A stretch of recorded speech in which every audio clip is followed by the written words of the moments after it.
misfits and dope addicts are here? Because on this day, in 1980, Yeah. Joy Division's Love Will Tear Us Apart was released as a single. Man, 1980. what a great song. Just great. Good choice, Kerry Jackson. Yeah, you know. How's it going?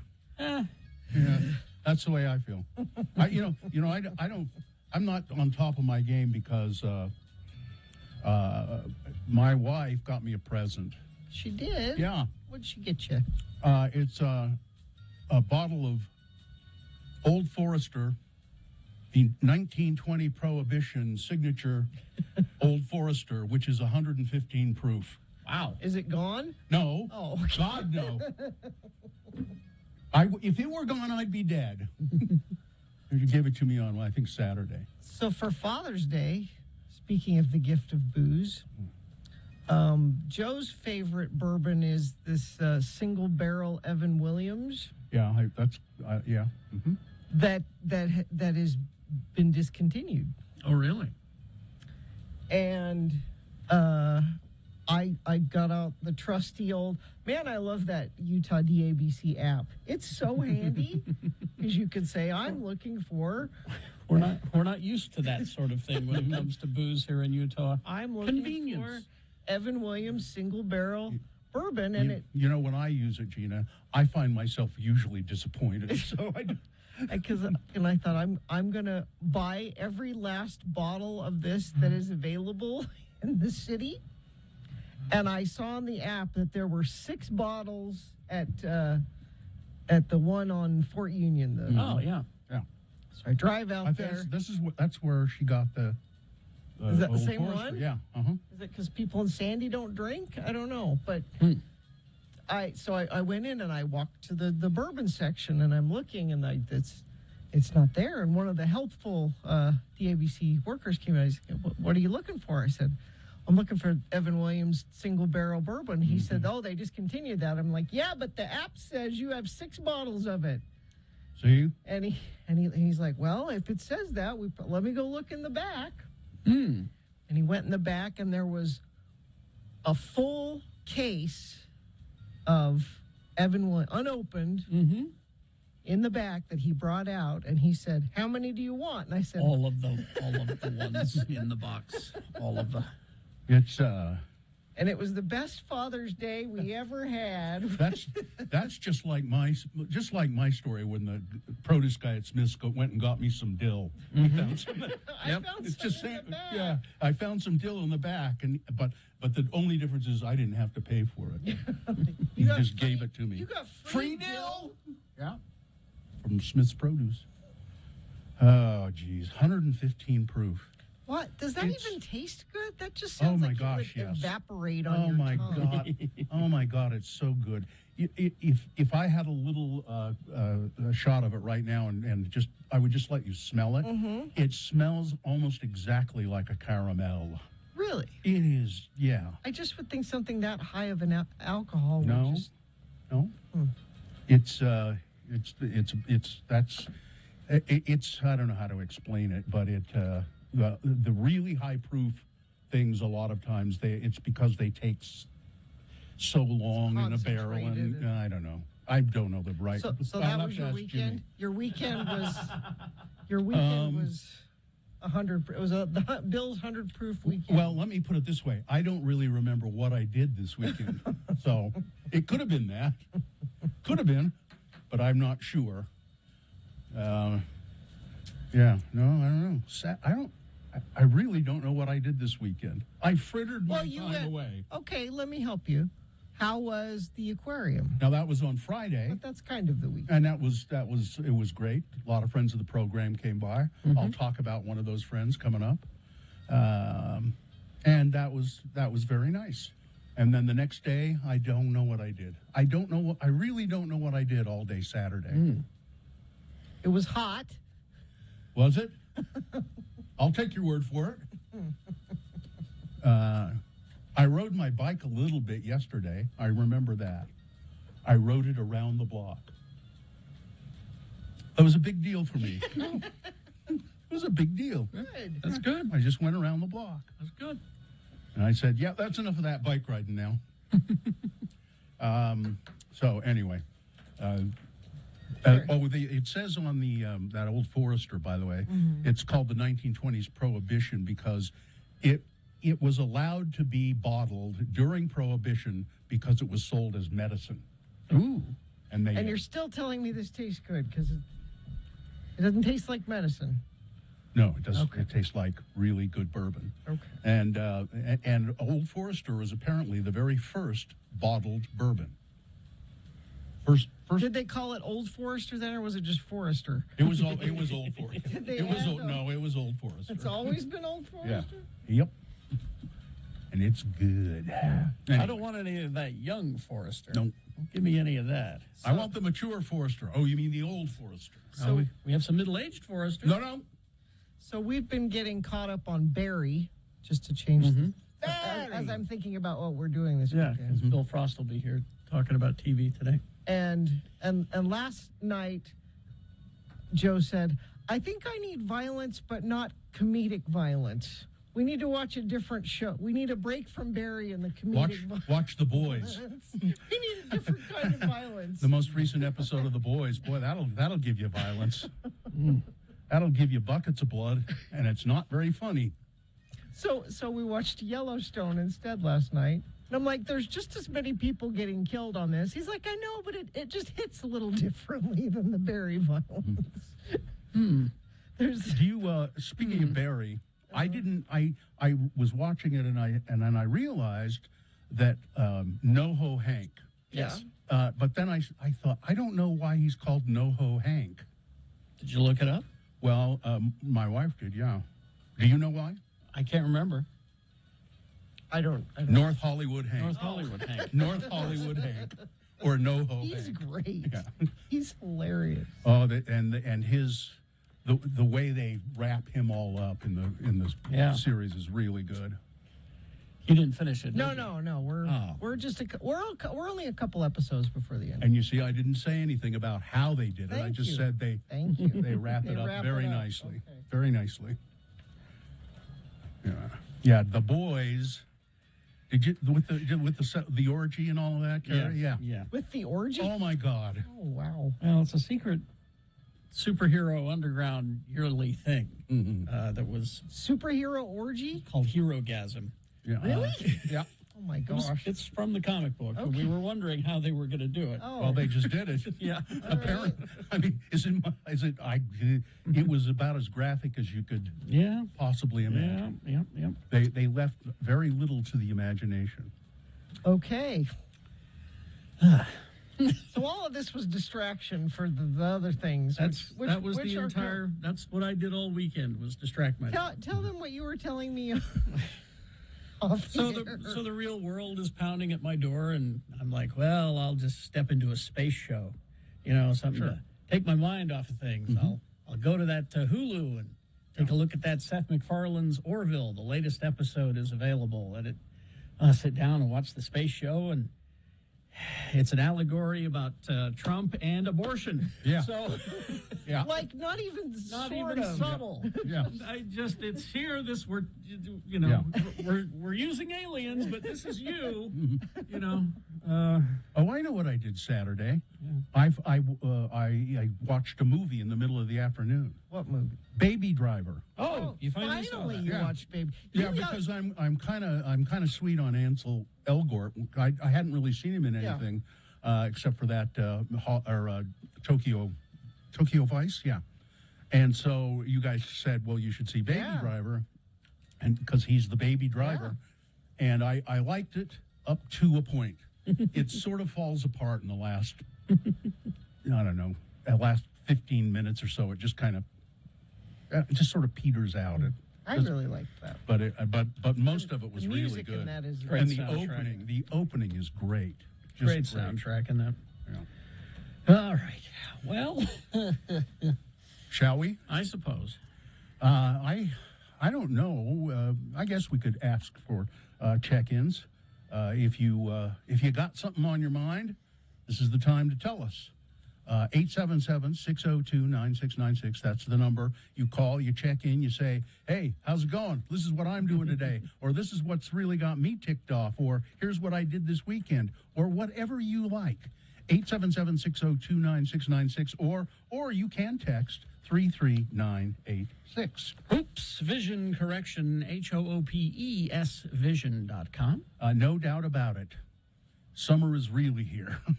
And you go out and enjoy the summer activities. Wouldn't it be nice to do it without glasses or contact lenses? No, it's a must. Like going to the swimming pool, for instance. That's a simple example, yeah. Well, Hoops Vision can do this for you. They can correct your vision so that you can get rid of your glasses or contact lenses. Carrie has had it done. So have I. It's painless.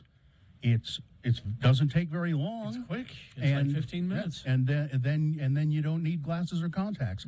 Right now, Hoops Vision is offering $800 off the LASIK or PRK procedure. Book your free VIP LASIK consultation today to get started on your Hoops Vision journey. 877-30-LASIK is the number to call and make that appointment. 877-30-LASIK, or you can book it online at hoopsvision.com.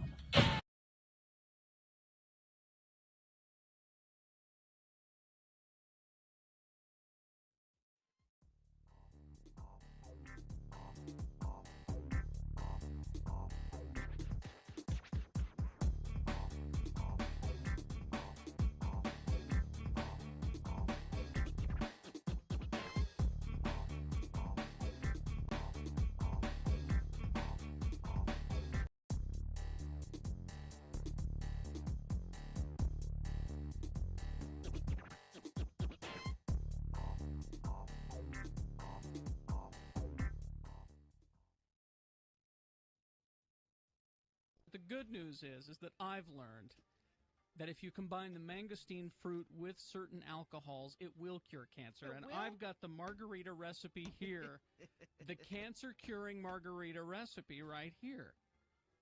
1 shot of tequila, 2 shots of Zango, and 3/4 shot of triple sec, all right? It's a martini. That'll cure your cancer. That will cure cancer. I am cancer-free for 15 years. And there's your proof. So there you go. What more proof do you need? So apparently they really put this in there in the company literature. Oh, hell yeah. You see that?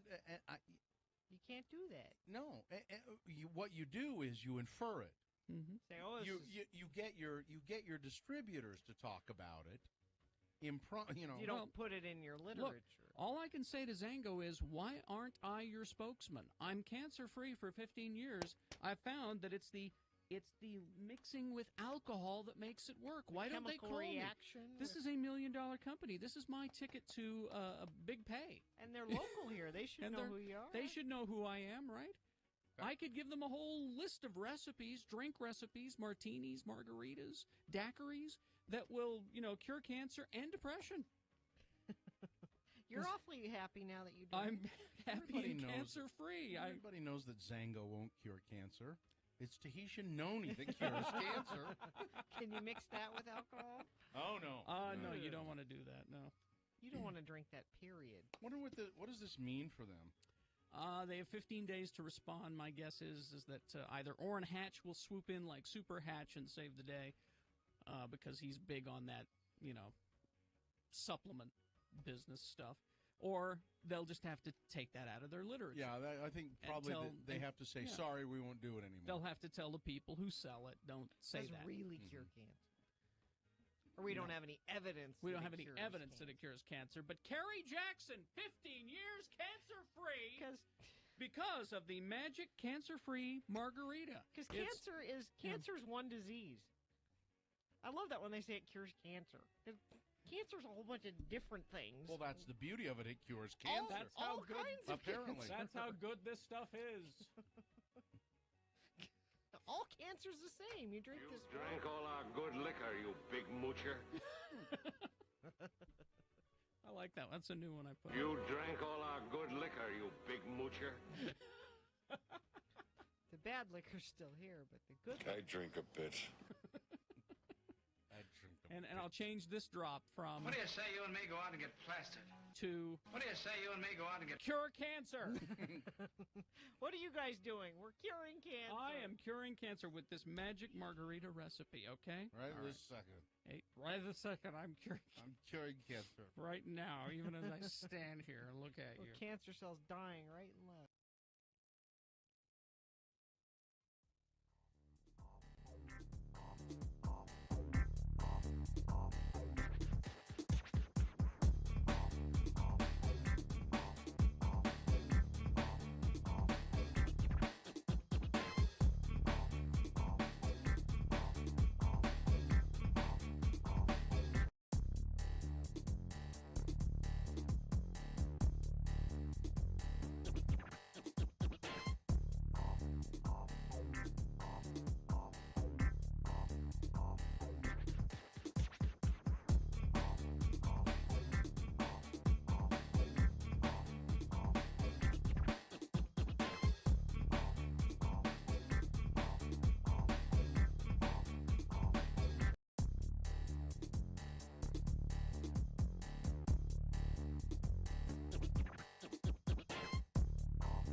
I dare you. She makes it really clear what she wants, doesn't she? Yeah. What time is it, Carrie? It is 6:21. All right. Shall we get it over with? We got to start it, or we won't get it over with. Let's go. We'll go to your check-ins in just a second. I see a couple of people are calling. There is one line open, 877-602-9696. Gina. Young Automotive Group, locally owned, 25 stores, 8 locations in Ogden alone. Shop Ogden Automotive and Power Sports today. Check out the inventory online at youngautomotivegroup.com. Think young, think Ogden. Just a little tiny bit of moon left out there, 2.4% of it. It's a waning crescent moon. The moon, you won't even be able to see it really. Today, it'll set at 8:21 p.m. Today being Monday, it's the 27th day of June in the year of our Lord Jesus Christ, 2022. And this is the morning show that takes pride in controlling the output and the intake of our precious, precious bodily fluids. This is Radio from Hell, starring the Lords of Morning Radio, Carrie Jackson. I'm Bill Allred. There's Gina Barberi right over there. Katie, for short, is our producer, the wonderful job she always does. And Cameron Diaz and Marion helping out as well. Yes. Now, check-ins? Yes, we will begin with Alan. Please, somebody. Hi, Alan. I had Alan. Alan. Hey, thanks for letting me listen. It's our pleasure. Sounds like somebody's tapping your line. You know what? Kate said the same thing, and it didn't start doing that until I called in. So maybe it's on your guys. Yeah, I think the government's you guys are getting listening. tapped. The government's The government's listening. What do you There you go. What's up with you, Alan? Alan! Alan. Well, I've been doing better, to be honest. Good. Okay. This month has been a run of bad luck. Sorry. Involving me being up at University Hospital most of the month. I'm trying to figure out what exactly is wrong with me. Oh, jeez. And doctors scaring the hell out of me. I'm sorry to hear that. Theorizing on what might be wrong with me. But anyway, it did give me the chance. I've got just an antenna TV at home. I don't have cable. So I got to watch, and I was bedridden. Not bedridden, but, you know, pretty not good on my feet. Okay, what did you get to watch, Alan? Oh, lots of MSNBC. And why these people are not in jail, I have absolutely no idea. The people on MSNBC, what did they do? You leave Rachel Maddow alone. She's great. Katie Tur is fine. No, Rachel Maddow is great, by the way. No, just I watched the hearings. I watched the commentary on the hearings. I watched people try to spin the hearings. There's more to come. There's more to come, Alan. Yeah. Oh, and I know. Yeah, they got to. And it made me so despondent because you're laid up in the hospital. You can't even walk away from it. Yep. But I couldn't keep my eyes away from it.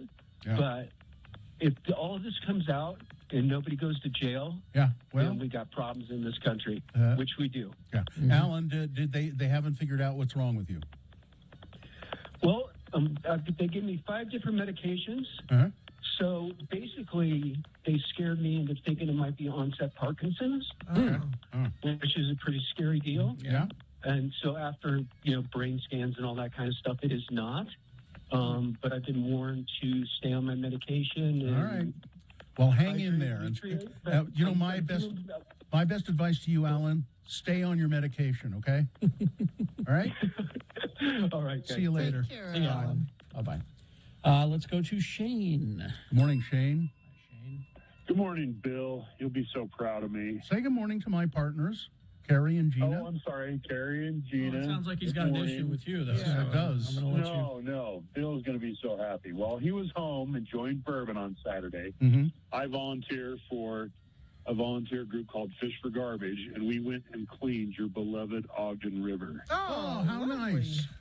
And the find of the day was a bird scooter in the river off one of the bridges. Now, are you like a gasoline powered? No, the scooter. The the ones little. The ones they use, downtown. Yeah. Okay. Yeah, you use a credit card for. Mm-hmm. Yeah. We pulled those out. We pulled the couch out. Yeah, it was a great time. So, well, thank you just for wanted doing to let all you know that. How much of the river did you cover? I mean, where did you start and where did you end? We started downtown.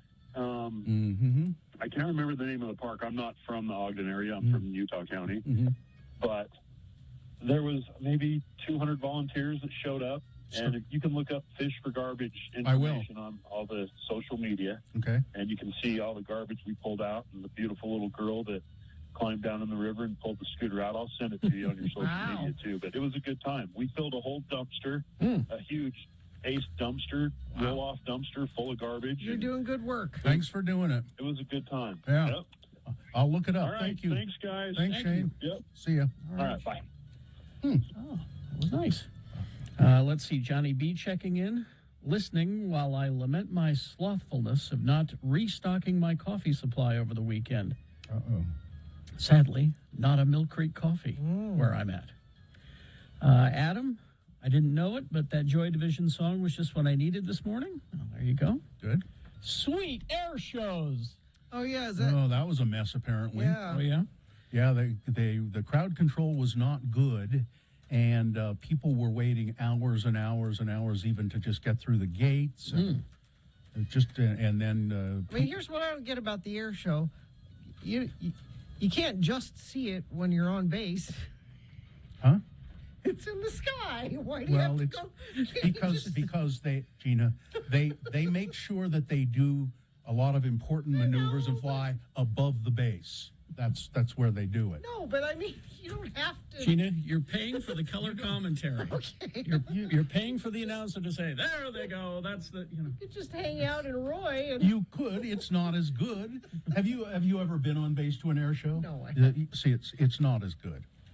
But Jimmy said he was going to go.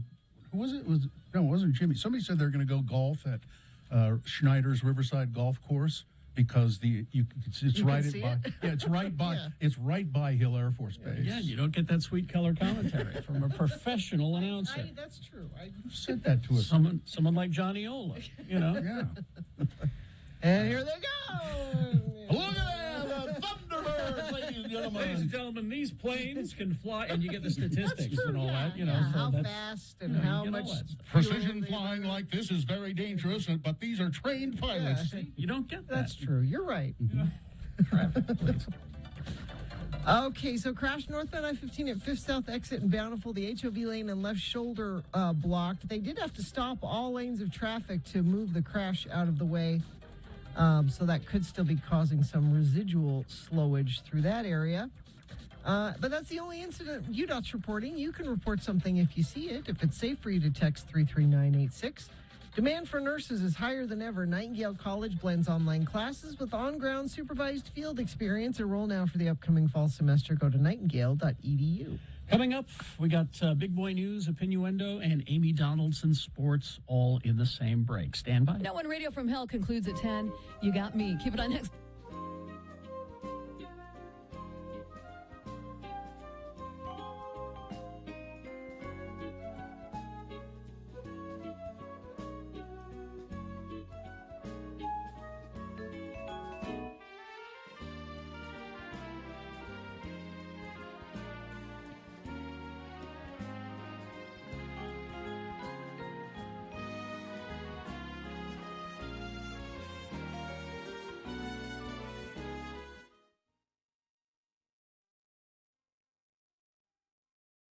I don't like breathing through my mouth.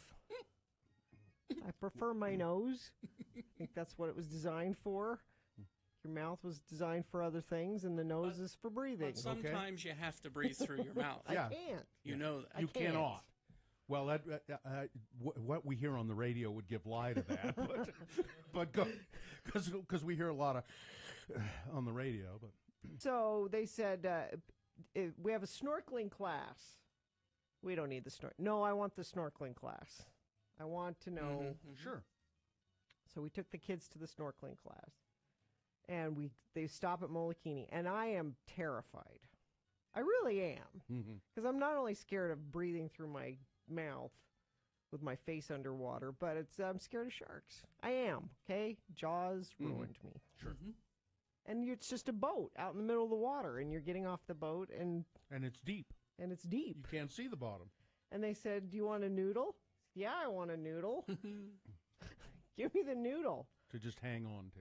My kids and my husband, no noodle. No. They just jumped in the water. I took 2 noodles. When I looked around and made sure that everybody that wanted a noodle had a noodle. You weren't the only one. Right. There was an extra noodle. Yeah. Those noodles have been cooked earlier, though. Yes. And so we're out in the water, and the guy at the snorkel class said, "Don't put the mouthpiece in until you're ready. You can just put the goggles on and get used to the water, and then put it in." So I'm out there just with the goggles on, hanging on to the noodle, and I'm thinking, I don't need to do any more than this. Nobody needs to know if I'm actually snorkeling or not.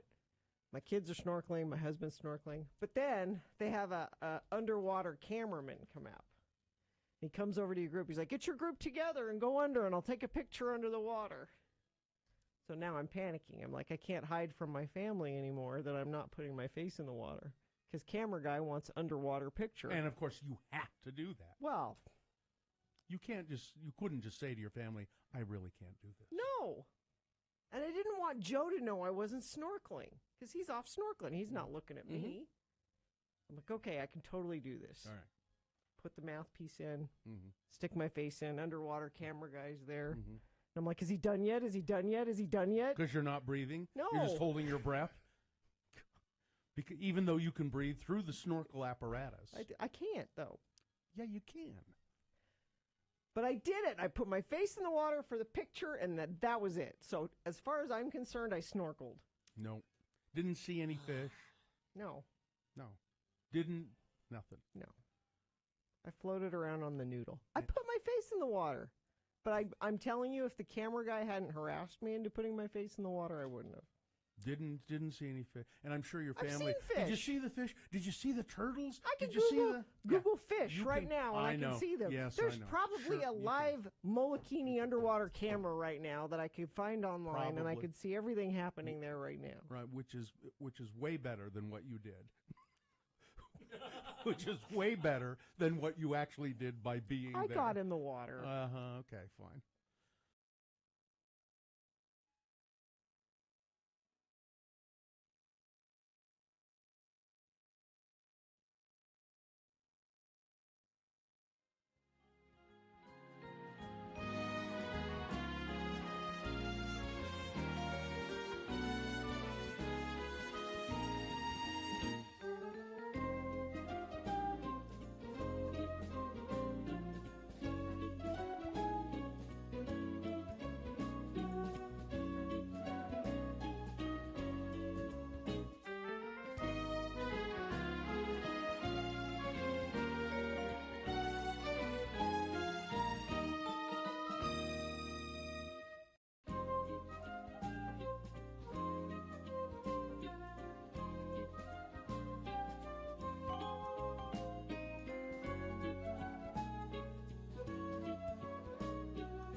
no doubt. 6:37, and we do have Amy Donaldson with sports coming up. But before that, big boy news and Opinioendo, brought to you by The Young Automotive Group, locally owned, 25 stores, 8 locations in Ogden alone. Shop Ogden Automotive and Power Sports today. Check out the inventory online at youngautomotivegroup.com. Think Young, think Ogden. Well, echoing the sentiments of many, Green Day star Billy Joe Armstrong proclaimed F America and claimed that he was renouncing his citizenship in the wake of the Supreme Court's decision to overturn federal abortion protections. Armstrong, who's now 50 years old, by the way, made the declaration during a Friday night concert in London, telling the audience there's just too much effing stupid in the world. He also told the crowd he was going to move to the UK, a statement that was met with roaring applause. Armstrong's remarks came as protests erupted across the United States after the conservative majority High Court voted to overturn the landmark 1973 Roe versus Wade. The country of Mexico just passed a law just to codify and make sure that everybody knows abortion is completely legal in Mexico. You can do that? Yeah. Let's see. Oh, and this is reports have indicated that the NFL, that's the National Football League, is seeking a significant suspension for Cleveland Browns quarterback Deshaun Watson. Now, come on. Why must he be?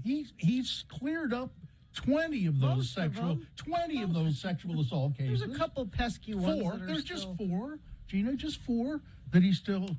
The NFL is pushing for an indefinite suspension for Watson, lasting a minimum of 1 season. Now, why would they say an indefinite suspension lasting a minimum of 1 season? Well, I guess they could make it more. According to Andrew Beaton of the Wall Street Journal, the league is expected to hand down discipline soon, perhaps as soon as the week of July 4th. Watson will not accept such a suspension without a fight. The report states that both he and the NFLPA, that's the National Football League Players Association, are preparing to vigorously fight against that sort of suspension. The league believes it has damning evidence against Watson, really, stemming from 24 civil lawsuits. 24. Yeah, and other accusers. So, women are far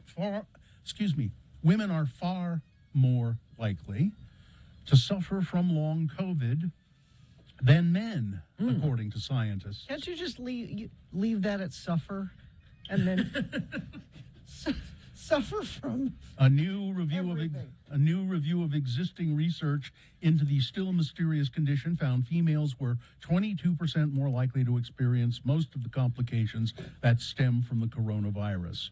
Researchers say women are more at risk of ending up with ear, nose, and throat issues, along with low mood. I guess that means depression. Yeah. Skin problems, trouble digesting, painful joints. Oh, I almost thought that said trouble digesting painful joints, and fatigue. Diabetes and kidney disorders were more prominent side effects of the novel bug in men.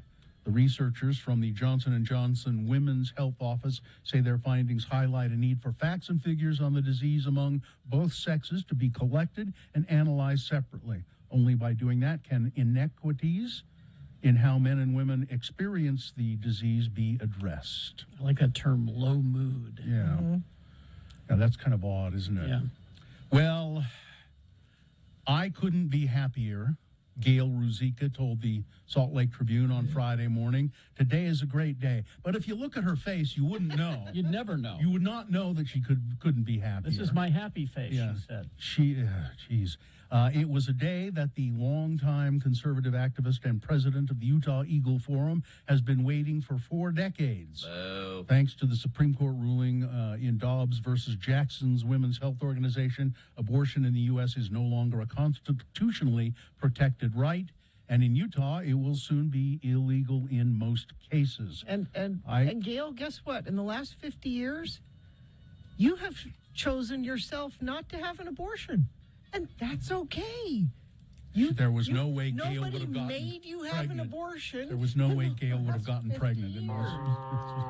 I remember the shock and pain almost 50 years ago when 7 Supreme Court justices voted in support of Roe versus Wade, making abortion demand legal in all 50 states. Ruzicka wrote in an Eagle Forum blog post on Friday, "I'm grateful that I have lived long enough to see the end of Roe." You stink! Ruzicka said she's very supportive of Utah's trigger law, as the legislation could take effect in the coming days. It's already in effect. We'll be talking more about this. There is a sort of a, well, it doesn't matter. It's technicality. Ruzicka's opposition to the ERA, that's when she really started going, and she met Phyllis Schlafly, who founded the National Eagle Forum in the 70s. And Gail Ruzicka is perhaps the only reason that there is even an Eagle Forum anymore. Once Phyllis Schlafly died, but she said to Gail Ruzicka is my anointed one. But the organization is not nearly as prevalent as it was during Phyllis Schlafly's Equal Rights Amendment, which was passed federally, is not a thing because all the states had to do just this technical thing of saying, "Oh yeah, we think women should have equal rights. We all agree on that, right?" Well, they have to. A certain number of states have to do it to support a constitutional amendment. Yeah, and that still has not happened. No, I think there's one or two states needed. Until Friday, the United States was one of 56 countries where abortion was legal at a woman's request with no requirement or justification. It was generally in the company of other Western nations, since few developed countries ban or heavily restrict access to abortion. In other words, most developed countries say that it is a woman can obtain an abortion. Of the 36 countries the United Nations Department of Economic and Social Affairs defines as developed economies, all but 2, Poland and Malta, allow abortions on request or on broad health and socioeconomic grounds, according to the Center for Reproductive Rights, which campaigns for improved access to abortion and monitors laws worldwide. But an end to federal protection of abortion will see parts of the U.S. join those ranks. Abortion rights will now be determined by states. Bans have already taken. If you're born in one state, you have more rights than, say, another state. Which, that's the way it should be. Makes sense, right? And if you have money, you're okay. But if you don't, no. Carrie, to address what you said, though, it's really I think that's really significant because. States' rights. Yeah, I keep hearing that. States' rights. And the Utah way. That's what we call states' rights here. We call it the Utah way. It's you need equal protection. The equal protection. Let's not have a federal government then. Now, these people would probably say, "Okay, I'm for that." Yeah. It would be chaos for one thing. Anyway, the air show up at Hill Air Force Base. Up to Hill, massive crowds attending the Warriors over the Wasatch show prompted Hill Air Force Base to temporarily delay entry to the base on Saturday. According to a statement posted to Facebook, Hill said that gate entry was paused temporarily to allow the lines inside to catch up and shorten. Shortly after that post, the base posted to Twitter acknowledging long delays. An official at the Utah Transit Authority station in Clearfield said anybody arriving via the train, and there are apparently a lot of people going up on the train, faced a 2-hour wait once they got to the base and risked not getting in at all. People who had attempted to get into the show told horror stories of long lines and disarray at the entrance gate. Even after the base said that they had reopened gates, UTA trains were still telling passengers that the show was closed to new guests. And so some people just turned around and went home when, in fact, they could have gone and gotten in. It was a mess all the way around. You can't just get on base. There's a security protocol, and they said a lot of people were, bringing things they shouldn't have brought with them to try to, like weapons. Oh, really?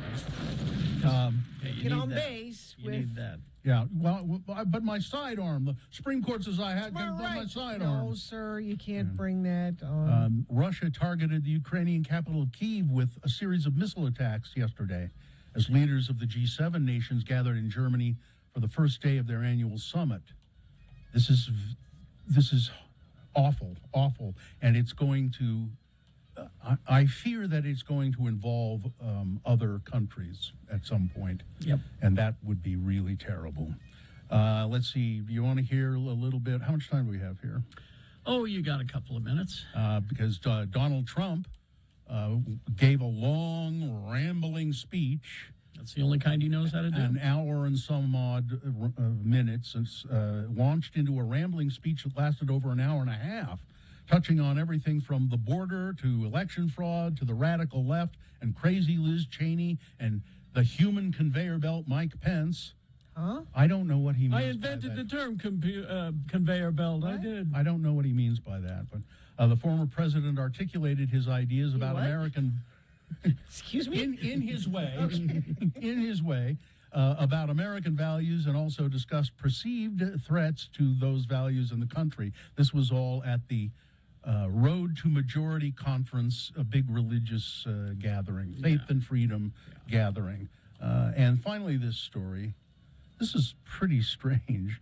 The chaotic mix of record fuel prices and an unending supply chain crisis have some retailers considering the unthinkable. Instead of returning your unwanted items, Yes.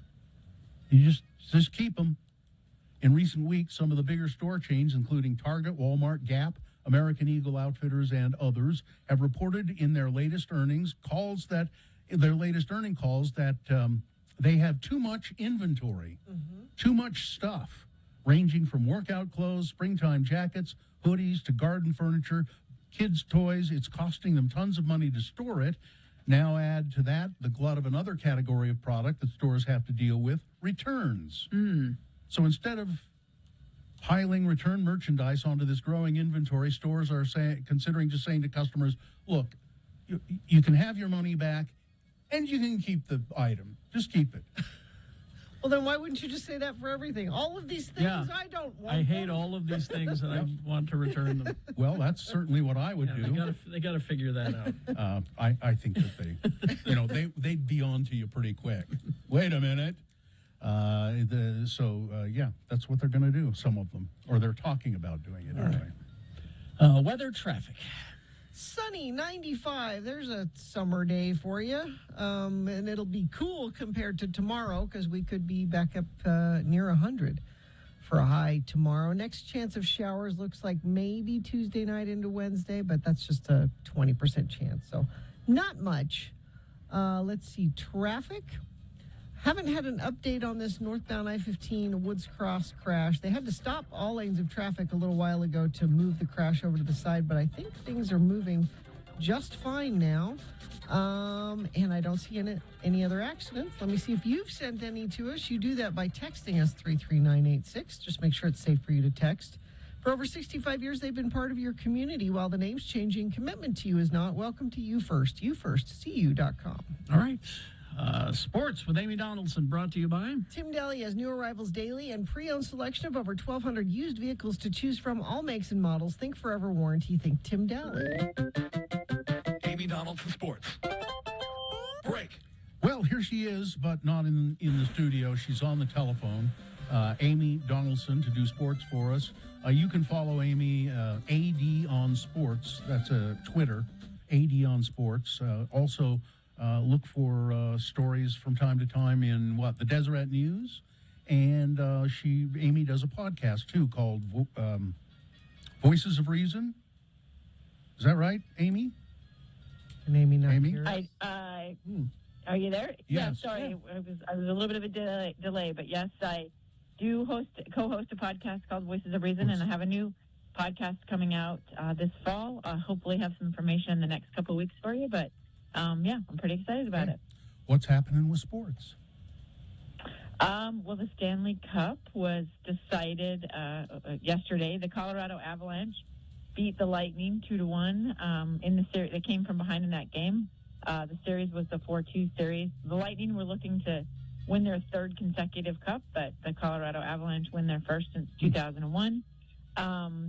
In 5 minutes during the team photo, the cup was already damaged. So I enjoyed the speculation on what this means, and people who are who follow the Cup tour, that it goes on after a team wins. The tour is still going to happen. They wanted everyone to know it'll be okay. They'll fix it. I do think it's interesting to note for all those depressed Jazz fans, just take a look at this. The Colorado Avalanche, the team finished the 2016-2017 season with the league's worst record. Okay, so that's not that long ago. Yeah. 7 years ago. And then it was eliminated in the first round in the playoffs in 2018, and in the second round the past 3 seasons, and then they win the cup. So you know. So we should have the. So we should have the Jazz switch to hockey, is what you're saying. Yeah. So it might not hurt some days, but also just don't despair. What you did last year is what you did last year. So. And speaking of NBA, the NBA draft was Thursday. Paolo Banchero from Duke. He's a native of Seattle. He was the first overall pick.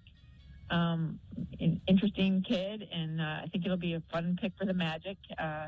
He's 6'10", 250 pounds. He plays for the Italian national team, even though he's born in Seattle. The Italians offered him citizenship, so he took it and played for their national team. So he should be fun to watch. Interesting to note also in the NBA draft, usually the 2 rounds of 30 selections each, 60 in total. This year there were only 58 because 2 teams, the Milwaukee Bucks and the Miami Heat, had to forfeit their second round picks because they tampered with free agents before it was allowed. So so that was just why there were only 58 picks and not 60. Jazz had no picks. They signed a couple of low-level free agent deals. The most interesting maybe is UCLA's Johnny, I think it's Wazang, but he will bounce between the G League and maybe with the Jazz. You may see him this summer with Summer League. They signed a player to Summer League. So, but yeah, they didn't have any draft picks, and that's why you didn't see me. RSO, they hosted the Columbus Crew for their Pride game on Saturday, ended in a 0-0 draw. They're on the road July 3rd in Minnesota, and they're currently sitting in second place in the West behind LAFC. Wimbledon, amid many controversies, starts today. What controversies? There's many. So first of all, Wimbledon they banned Russian and Belarusian players from competing, and that upset the governing bodies of tennis, and so they are not giving ranking points to Wimbledon for this tournament. So if you win Wimbledon, you don't get any points towards your ranking in the overall standings. So it upset the governing board of tennis. They did the right thing, and that upset the governing board. Yeah, it was tough. So yeah, and there are people arguing both ways. Why do you penalize the individual athlete? But like the Wimbledon said, we feel like this is bigger than tennis, and we need to do it. We don't want this to be used as propaganda by the Russian government. I mean, the number one tennis player right now is a Russian man. There's a couple of ranked women in the top 10 or 20, and so there would be an impact there. It would be used as propaganda, and I think Wimbledon's doing the right thing. It's not without some blowback. Novak Djokovic, he's always good for a controversy, right? He still refuses to get vaccinated. So he's probably not going to be coming to the U.S. for the U.S. Open. So he starts, and I think he's won the last 3 Wimbledons. So he starts his title defense today. He plays today. But he says he's got extra motivation to win here because he wants to, be the guy who wins the most Grand Slams. And he basically can't compete in half of the Grand Slams because he refuses to get vaccinated. So there's that. And then Serena has been out of the sport for about a year, has not played for a year. She's going to be playing tomorrow. So yeah, there's lots of interesting intrigue at the Wimbledon Now, I tournament, saw and that- it's raining today. I saw that she was playing doubles. She's not just playing doubles, though, right? Serena Williams. No, she'll play singles. Okay. Yeah, she just, I think it's, she's just playing. Probably every opportunity to be on the court is a good one. So, your Brittany Griner update. After more than 4 months of being arrested in a Moscow airport for cannabis possession, the Phoenix Mercury star will make her first court appearance today. I think it's less than 1%. It's ridiculously small. I've never read of a case where a U.S. Criminal, where a U.S. citizen was, acquitted in a Russian criminal court. So we'll see what happens. But she faces 10 years in prison if she's convicted on these. Basically, it was like a trace of marijuana in So what something. what you're saying is she will spend 10 years in a Russian prison? Probably. If our government doesn't do something to deal with this, yeah. All right. All right. Yeah, this is the first court appearance, and then she has a preliminary hearing after this. All right. Thank you, Amy.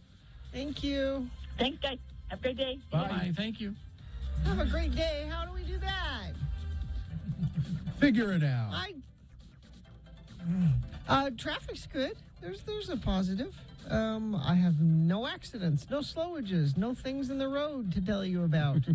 If you see something, though, you think friends of the program need to know about, you can text us. Just make sure it's safe for you to text 33986. For over 65 years, they've been part of your community. While the name's changing, commitment to you is not. Welcome to You First. YouFirstCU.com. All right. Thank you. We will take a break. We will be back. Boner of the day is on the way. Big boy news and a whole bunch of other stuff. Stand by for all of that. Brooklinen.com. Don't miss out. Brooklinen's summer savings event is almost here. Just a few more days, and it'll be here. So you may want to go on to the website.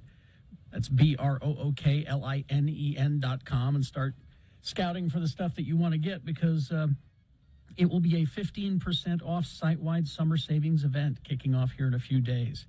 The deals are going to be incredible. But if you can't wait for the sale, you can save right now. And a lot of people are interested in this pillow. They want me to tell you about the pillow. If you're looking for the cool side of the pillow on these hot nights, Brooklinen's Marlowe pillow has cooling-infused memory foam, ventilated zippers, and breathable mesh to prevent heat retention and promote airflow all night long. So that's just one of the items that you can get. I love my Brooklinen sheets. Don't miss out. Brooklinen's summer savings event, almost here. If you can't wait for the sale, you can save right now. Go to brooklinen.com and use the promo code X96 for $20 off your purchase of $100 plus free shipping. That's BROOKLINEN.com and the promo code X96. And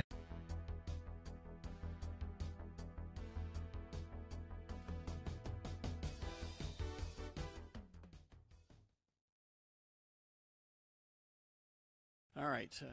Gina, you've had a question? Oh, I thought Bill had a story, but I haven't. do, but go ahead and ask your question, and then maybe I'll do my story. My husband does most of the shopping, and he came home with this yesterday. Okay. And you guys may know, or I'm hoping friends of the program may know, at x96.com/live, he bought something called banana sauce. Have you guys ever heard of banana sauce? You put that on your banana. That's he's gonna surprise you later on. You should not have been snooping in the groceries. But so it's clearly not made from bananas because it's red. So it's not like mushed up bananas. That doesn't mean it's not made from bananas. Well, what do the ingredients say? Let's see, ingredients: water, sugar, banana. Oh, it is. Yeah. So, but it's red. Let's keep going. There's Gina once again, the inquiring mind. Well, it can't be a banana. Does this look like it's made from bananas? It doesn't. It's got a picture of bananas on the label, and then I would go, I wonder what the ingredients are. Oh, bananas. Vinegar, salt, onion, chili, garlic. So it's like a sweet, it's just a chili, sweet and spicy kind of sauce for your whatevers. Yeah, what do you put it on? What do you do with this? Whatever you want. You could put it on rice. You could put ice it cream. On, That's fine. Noodles. It's just a tangy accompaniment, sweetened. Yeah, probably it's a little sweet and tangy, and sounds good. It's a And he product of the probably- Philippines. He probably saw it and thought, I'd like to try that. Mm-hmm. Rather than, well, that doesn't look like bananas. So, you married a man with an inquiring mind so that Yeah. you didn't have to have one. Yeah, I don't know that I will ever consume banana sauce. Here's an odd story for you.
To 7:04, we got boner of the day coming up. Stand by. I need. I want you to weigh in on something. Okay. All right. Ethical or not ethical? Okay. This really doesn't have anything to do with the editorial I wrote, other than a lot of people have been commenting on it, and it was in the Salt Lake Tribune and in City Weekly. And one of the nice people in the literary group that I'm a part of. Your book club. Just call it a book club. Well, Gina, I can call it what I want to call it. It's a literary group. We're reading The Quiet American by Graham Greene.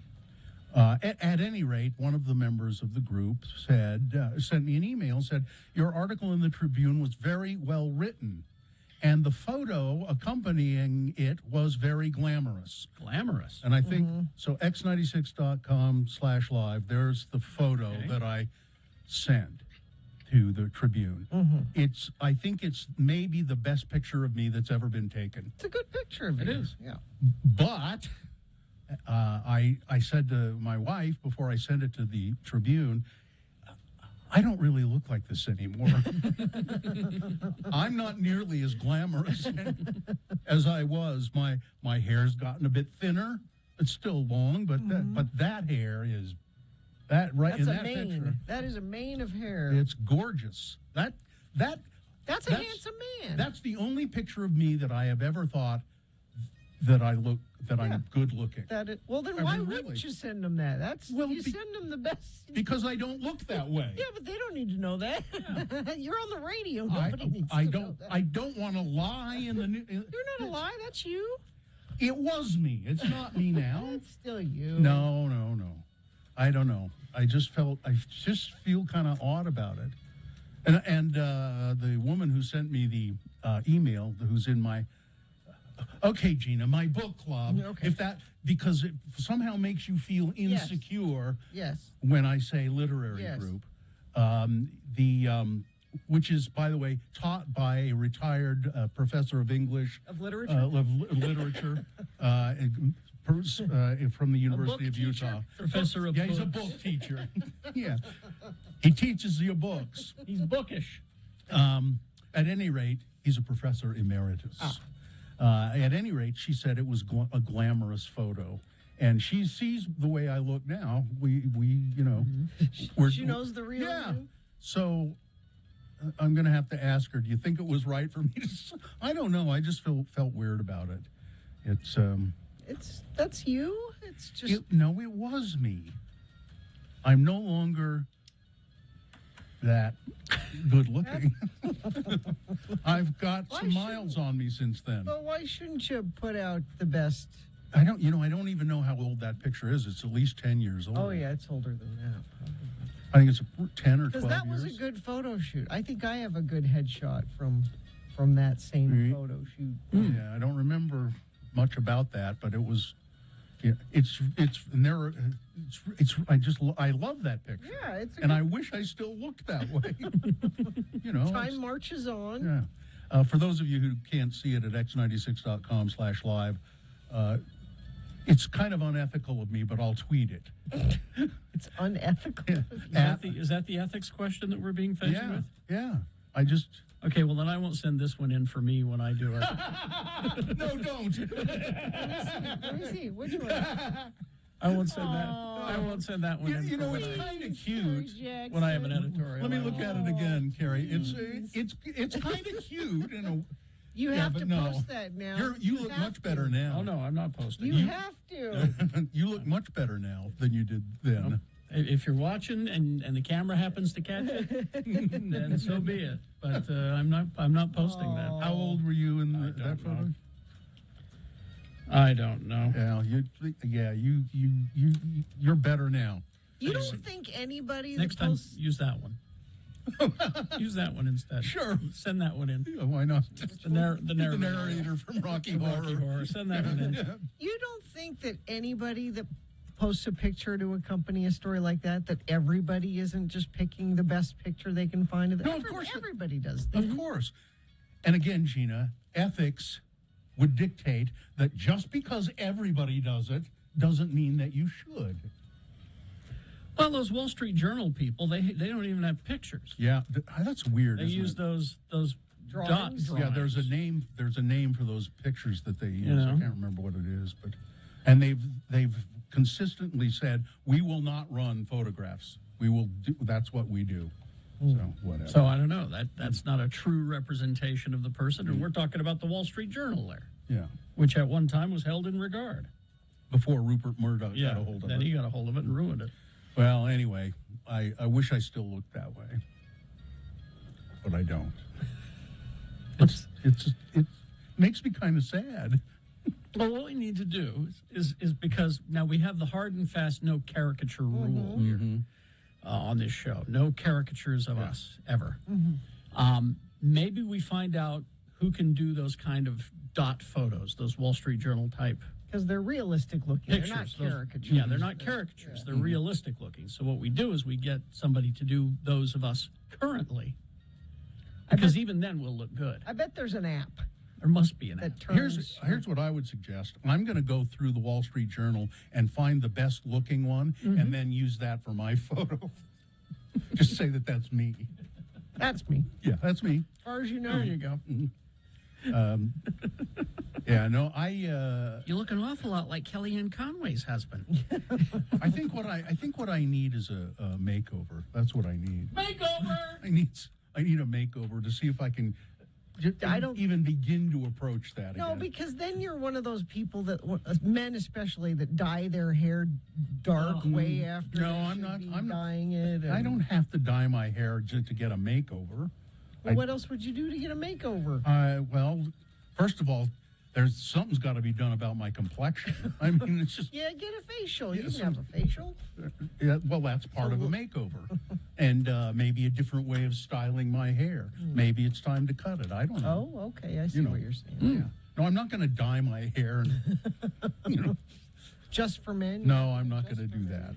There's so many times where I'll encounter somebody out in the wild, and it's so clear that they dye their beards. Don't do that. Don't dye your beard. Everybody knows. Yeah.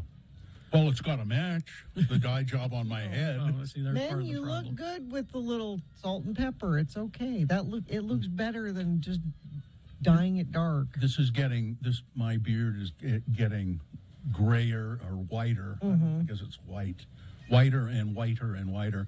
And my hair is really getting gray, but you can't. Well, you're blonde. Yeah, and so if you look at it closely, you'll see the gray streak, gray hairs all through it, but it doesn't show up that much. I But think it it's will. okay to have a favorite picture of. I liked it best when I looked like this. All right. Well, you should be posting pictures of yourself in high school then, Gina. That's, That's when I peaked. yeah, I think so. Now, except for I remember, I think about your hairstyle back then. It was not It was good. pretty big. Yeah, it was It was not too good. big. Yeah. Yes, High it school was. was not my best. No. I think you're at your best right now. Aw, thanks. I have often said, and I think Carrie will back me up on this, it's almost impossible to take a bad photograph. It's of you. true. You shouldn't see me in real life because it's not as good. I don't know what it is, but you have that certain something that when the camera loves you, baby. It's like a mutant power. It is. It's very Thank you. strange. A lot of times you look way better in the photograph I know. than you do in That's person. what I said. Don't see me in person. All right, traffic, please. Okay, let's see if there's something to cheer about there. Because I think we have had a pretty good commute so far this morning. Yep, still no accidents being reported. So that's good news. If you have any bad news you want to tell us, you can text it to us. Just make sure it's safe for you to text 33986. All right, we got boners coming up. Yes, we don't have boners. We have coming. boner. We have a boner coming up, and it's What? Well, I'll tell you the title. Okay. Here it is. Let me get it here. Yes, coming up, the boner is, you trust women to what? That's the only boner candidate we have today. All right. Well, okay. Coming up, along with big boy news and a Pinuendo. Stand by for that. Wendy's for breakfast and late nights. Right now at Wendy's, you can start your morning with the 2 for $3 mix and match deal in the Wendy's app. All right, that's how you place your order to get this deal. You can mix and match 2 great breakfast items with a choice of the sausage or bacon, egg and cheese biscuit, or the sausage or bacon, egg and Swiss croissant for just $3. But that's when you order in the Wendy's app. It's those delicious breakfast sandwiches, fresh cracked eggs. I've told you about these before. Savory sausage, flaky croissants, hot buttery biscuits straight out of the oven for just $3. But again, you have to download the Wendy's app and order through there. And then you can just pick it up in the drive-thru. Also in the drive-thru, if you're driving around late at night, you get the munchies. You know what I mean. Hot and crispy fries. Their French fries at Wendy's are preferred over McDonald's almost 2-1. And they've got this great deal where if you get some fries that aren't hot and crispy, you point it out to them and they will make you some that are hot and crispy at Wendy's. X90.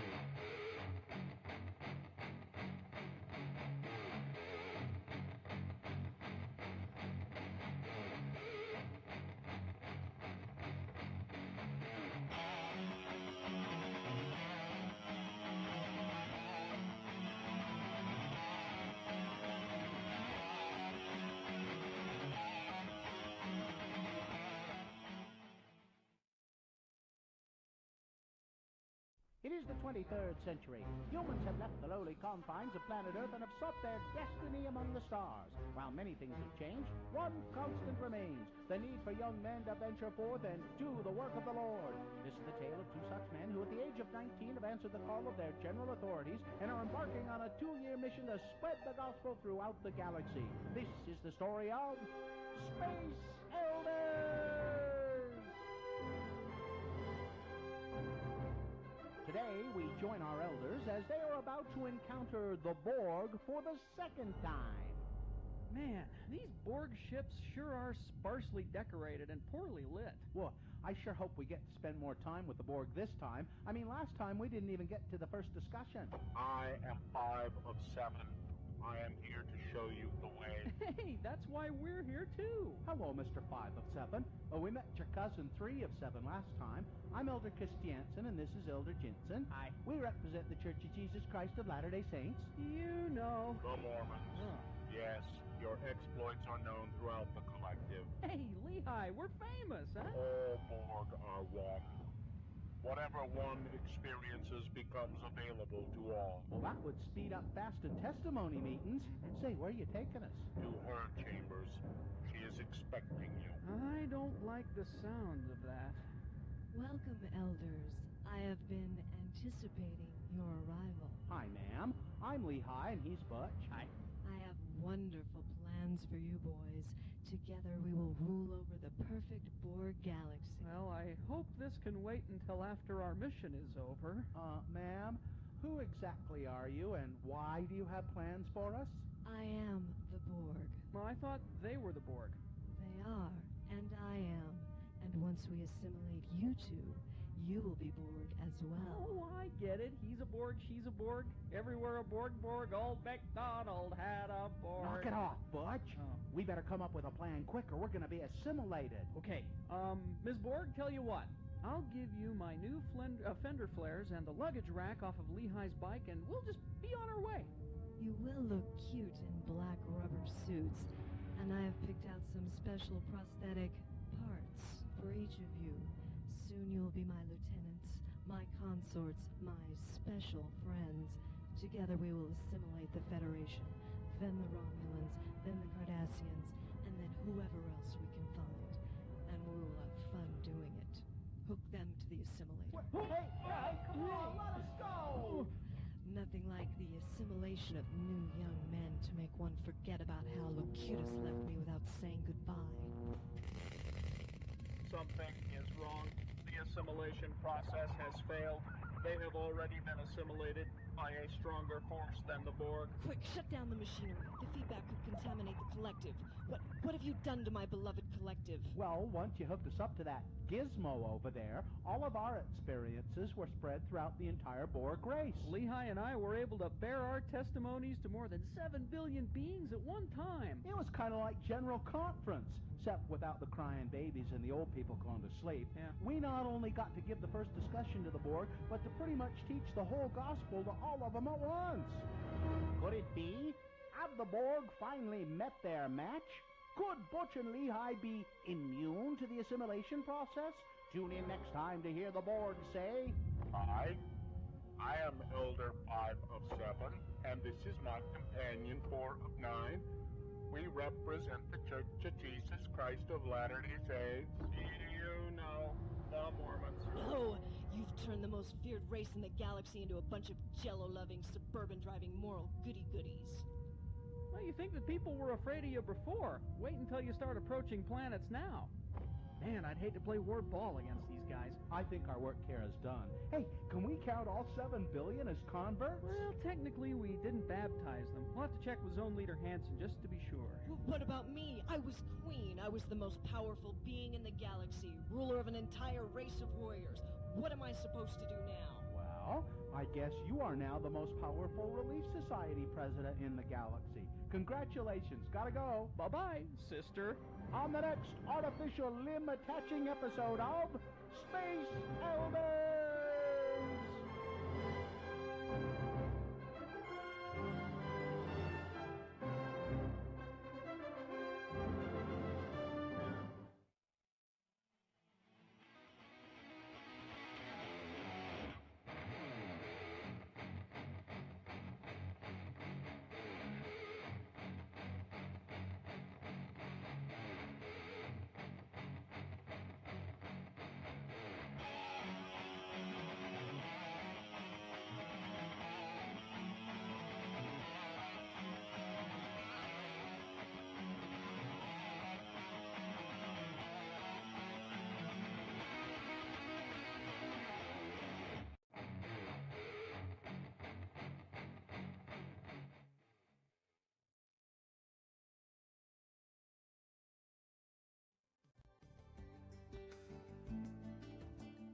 You're listening to All Things Considered Dull and Pretentious on NPR. I'm your host, Lyman Pettigrew. You may refer to me as Lyman Pettigrew. Our next program is funded by a grant from the Lyman Pettigrew Foundation. Every Thursday, we like to take a look at children's book reviewer, Mongo. We call it Children's Book Review with Mongo. Today, Mongo will be reviewing the timeless classic Runaway Bunny by Margaret Wise Brown, illustrated by Clement Hurd. Mongo, Runaway Bunny. Is that all, Mongo? No, much more. Runaway Bunny bad. Make Mama Bunny chase after him. Bad Bunny. If Mongo run away from Mama, Mama bonk Mongo on the head. Bad Mongo. Bonk bonk. Mongo also hate Runaway Bunny because no colored pictures on pages. Mongo like pretty pictures. Mongo hate words. This has been Children's Wait, Book... Mongo not finished. Bad character development in Runaway Bunny. Mongo not care when Bunny run away. What motivate Bunny? What compelling reason to turn page? Plus, Mongo thinks something kinky going on with Margaret Wise Brown and Clement Hurd. Bad book. Very bad. Now this has been Children's Book Review with Mongo. Coming up next, we look at the explosion of goat cheese making in America's heartland, and later on we take a very, very quiet look at the exciting NBA playoffs on All Things Dull and Pretentious on NPR. But first, this news from parts of the world you've never heard of.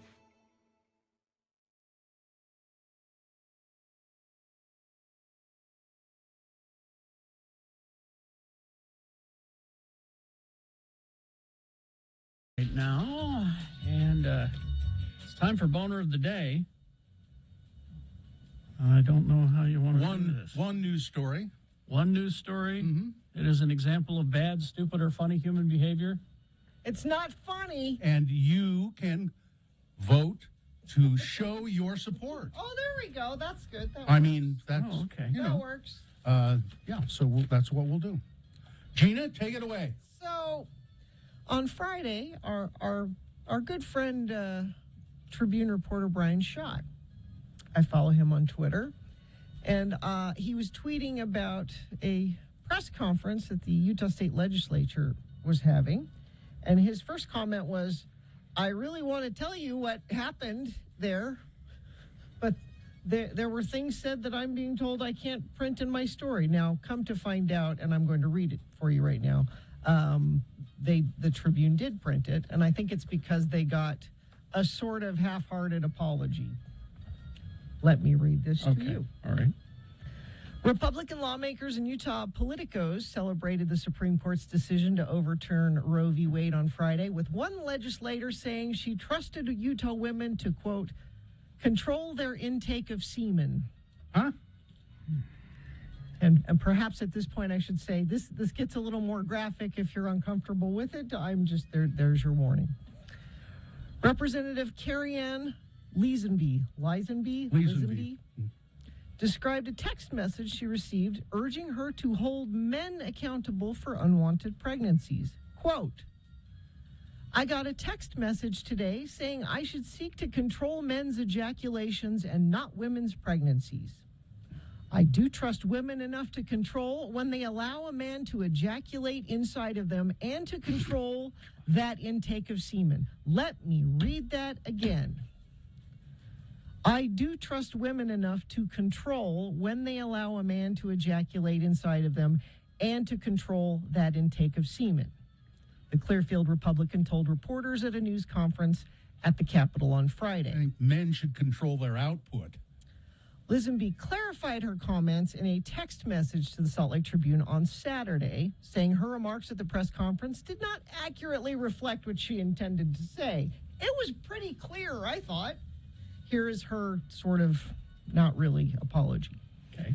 Women do not have a choice when they are raped, and they have protection under Utah's trigger law. My first statement in the press conference made clear the actions I have taken to pass bills that provide legal protection and recourse to victims of sexual assault.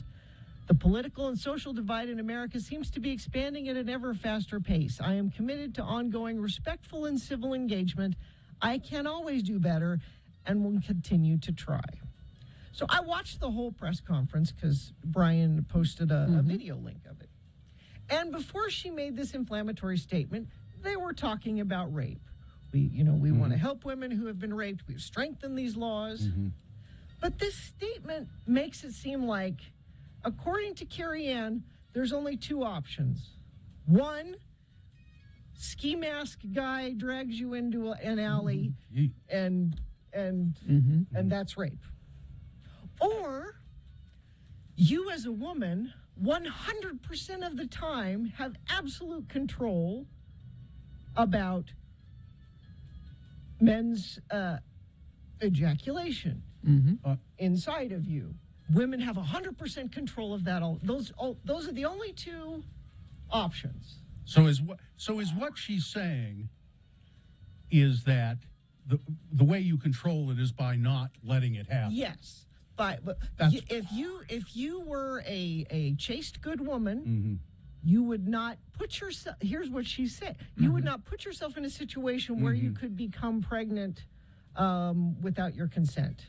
So if you are consenting to sex, then you are consenting to have a baby. I'm sure that Carrie Ann Leesenby and others of her ilk would like to see just candy bowls full of birth control pills at every high school in the state. But here's what I want to say about it. There's so much nuance that's lost here. Well, they don't do nuance. May I give you a personal example? Oh. And there are women in these situations all over the place.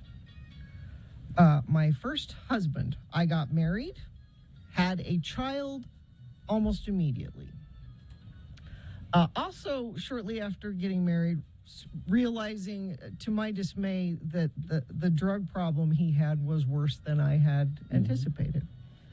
So here I am, new child, husband, and you think, well, I'm gonna stay with him because we have a child, and I'm gonna stay with him because I love him, and I'm gonna stay with him to try to help him get better.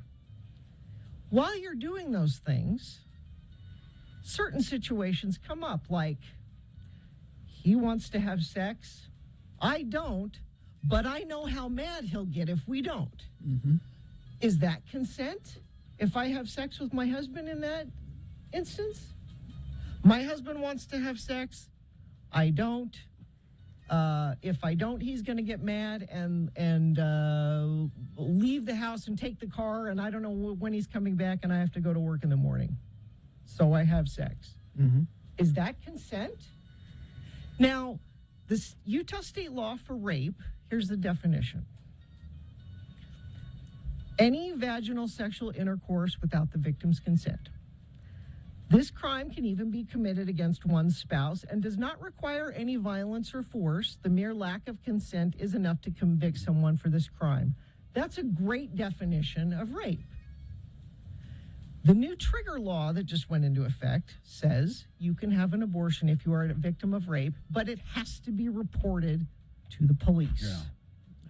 Do you know how many women in a situation like I just described would go to the police and say, well, I didn't really want to have sex with my husband last night, but he was going to get really mad at me if we didn't, and I got pregnant, and I don't want to bring another child into this dysfunctional relationship, so can I please... Is it not the case, Gina, that even women who are your wonderful picture of ski mask guy drags her into an alley? Often when that happens to women in that way, they don't report it either.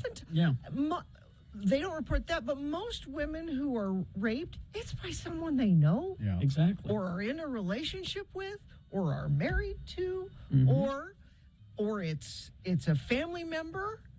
Or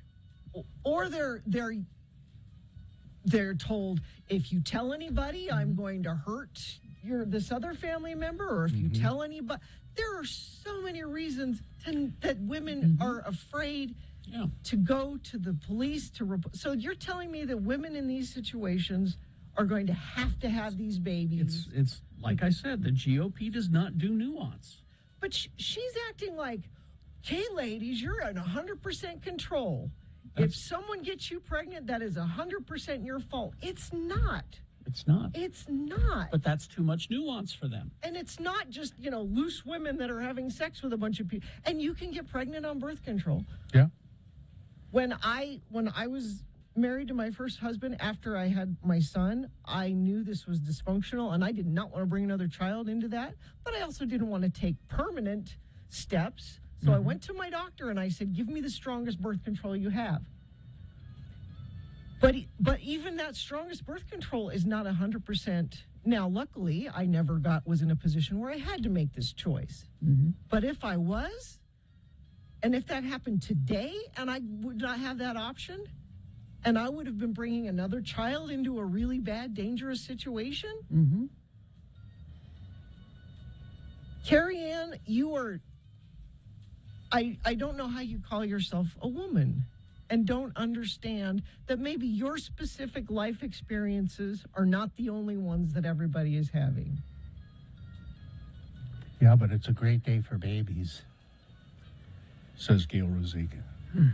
And obviously, I was talking to my daughter about this a lot yesterday. She's very upset about it, and she works with kids that are affected by a lot of these things, and a lot of kids in the foster care system. Yep. There are thousands of kids in the foster care system. There are thousands of kids available for adoption that are not getting adopted. This is only going to get worse. Yeah, I just saw a tweet, some couple holding up a sign saying, "Please don't abort your baby, we'll adopt it." Why don't you go adopt a baby adopt a child that needs that's in foster care? Or adopt an 8-year-old. Yeah. Or, everybody wants a cute, infant white baby. That's what they want. Healthy, nothing, no problems, no medical issues, no. Making, I've talked to a lot of women over the weekend, and does this affect me directly? No, I had a hysterectomy. This is never going to be a problem I have to deal with. But it's women as a group. We are all outraged for each other. We're outraged for our daughters. We're outraged for people we love. That this is a right that's been taken away. This is also part of the known nuanced GOP. Is most of them, it's not affecting them, so they have no empathy. They can't think beyond themselves. Should I play the audio? Yeah. This is what she said. Yeah. All right. That I clearly don't trust women enough to make choices to control their own body. And my response is, I do trust women enough to control when they allow a man to ejaculate. So inside of them, and to control that intake of semen. So that may be inflammatory, but I think as a legislature, we have the responsibility to create a legal framework that is friendly in supporting rights. Yeah, she's... on top of all of that, I just saw this tweet from, you know who Jennifer Plum is? Mm-hmm. She's running for a state legislature, I think against Derek Kitchen. She says in this tweet, pediatrician asking, she is a doctor, pediatrician asking, are we honestly thinking it's okay for the government to force an 11-year-old to carry a pregnancy? You think it doesn't happen? It does in Utah, she says. Now, incest is in Utah, to be fair, is one of the things that there is an exception for rape. Well, she's not saying that this is necessarily that. Yeah. That's not what she's saying. So it just seemed to me that we shouldn't be putting anything up against this candidate. Well, there you go.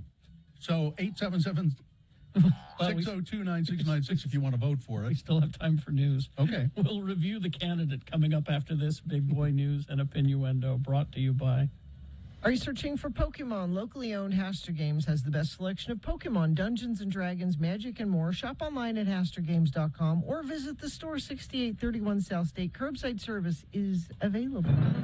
The Planned Parenthood Association of Utah has filed a lawsuit to block Utah's trigger law on abortion. Good. The organization announced Saturday Utah's trigger law banning abortions in the state went into effect Friday night after the U.S. Supreme Court announced its reversal of Roe v. Wade. And it goes on to tell you what that is. The suit asks the court to declare the state's abortion ban invalid, alleging that it violates rights given to Utahns in the state constitution.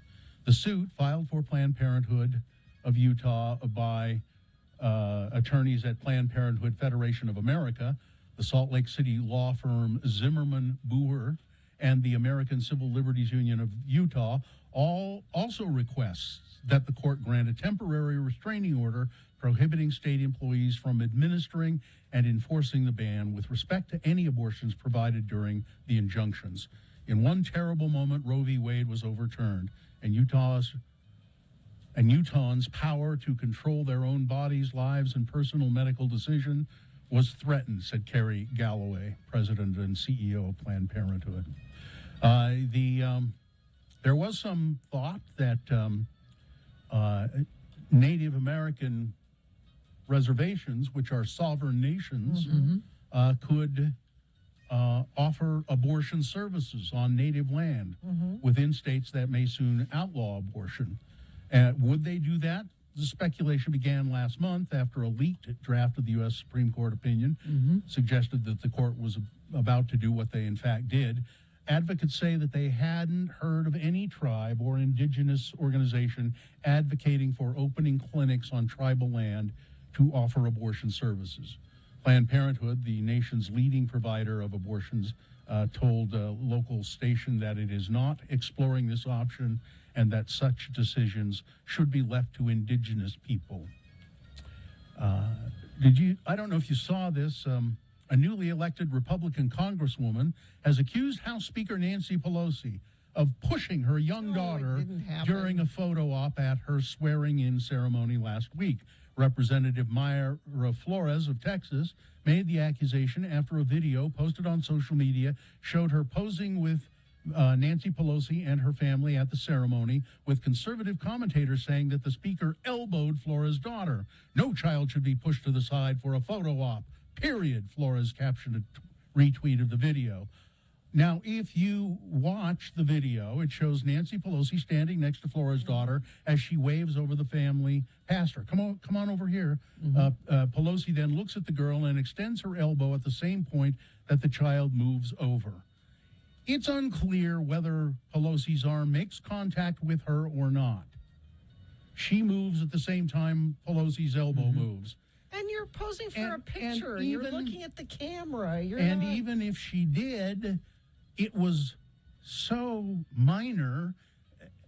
You know, I thought as I watched it slow down, she actually did give her a little nudge because the child was starting to step behind Nancy Pelosi, and Nancy Pelosi's going, "No, it's got to stay up here for the picture. So you can see the picture. So we got to be more visible for the picture." Well, between this and Rudy Giuliani getting assaulted. Oh, Jesus.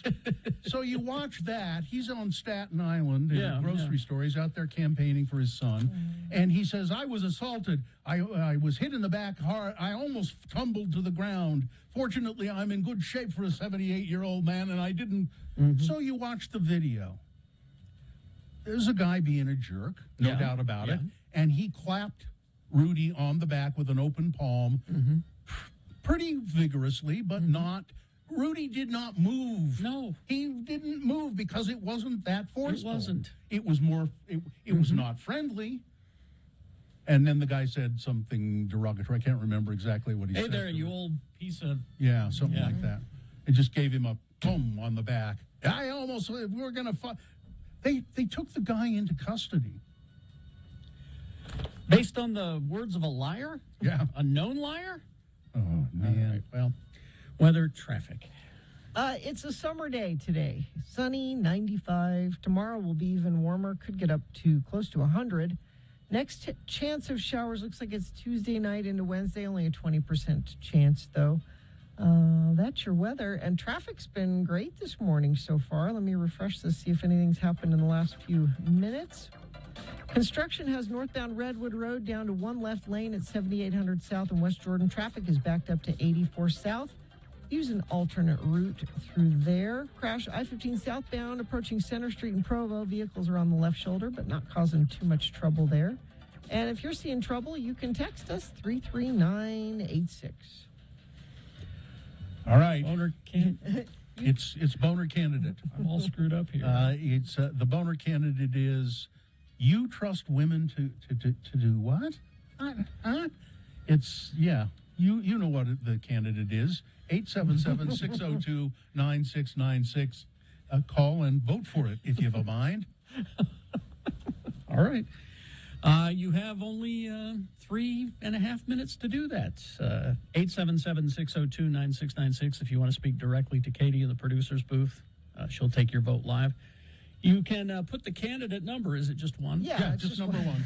All right, just one. Candidate number one in the message of a text and text that to 33986. Or go online, x96.com, and look for the box that says Boner of the Day, June 27, 2022, and vote there. Hey, it's Marcy. I had...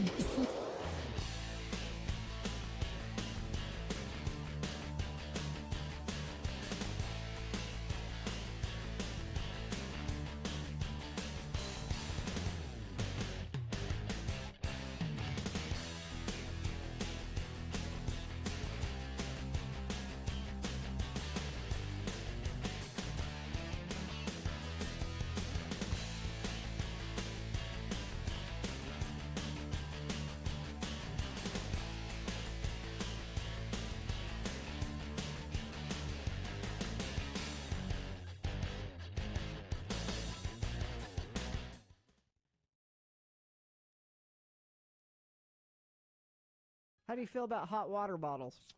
No, I don't have a lot of experience with those.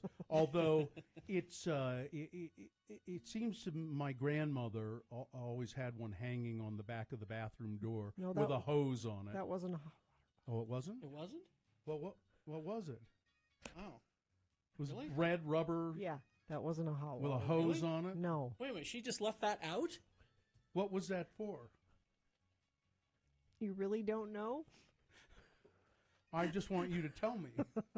I might know, but It's something that's not recommended anymore that women do. Oh. Don't, Well, I think that's what that no, was. I think that it was not a hot water bottle. I think it was also used for enemas. They used them for enemas, I think, as well. Sure. But it was the same thing, right? There was the hot water. You could take the hose off. I don't think you should I think use the it for same- all of those things. Well, I think it was the same deal. You could take the hose off, and there was a stopper. I think. This really disturbs me because I thought it was just a hot water bottle. It was like at my aunt's house. Nope. And I saw that. She just left that Yeah. out? Yeah, they always used to be hanging on the back, right? I mean, she knew that we were coming to visit. Yeah. And so they can dry them out. You Yeah. got to hang them What are you up. just leaving that out for? They were always on a hook on the back of the People are bathroom coming door. to visit you. It was the custom Of of the the time. Back in the day, that's what they did. Don't do. But I think they also used them as hot water I hope bottles. not. I'm going to look it up. I'll look it If up. your grandma ever handed you a hot water bottle, I hope it was something Hey, different. even if it was an enema bag, all right? Why did she leave that out? She knew that we were coming to visit. You put stuff away when you Well, know where do you people go? are coming to visit. Put that in the enema bag drawer. I mean, And I they mean, used I it- know we're family, but and they used come it for on. flushing other things out as well. Yes. They used it for douching. Why would my aunt just leave that out? Terry, don't douche. I just, she's a horrible person. No, everybody did. I remember my grandma Yeah. having it hanging on, Grandma Fern had it on the back of her. Douche. I mean, I didn't like her anyway, but now I really don't like her. But see, it didn't do you any damage because you didn't know. It's doing it now. The memory. It's making me think about. Are you scarred now? No, her thought process. Families coming to visit. I'm just going to leave this out. I don't care. Well, maybe somebody in the family needs an enema or a douche or a hot water bottle. It's handy.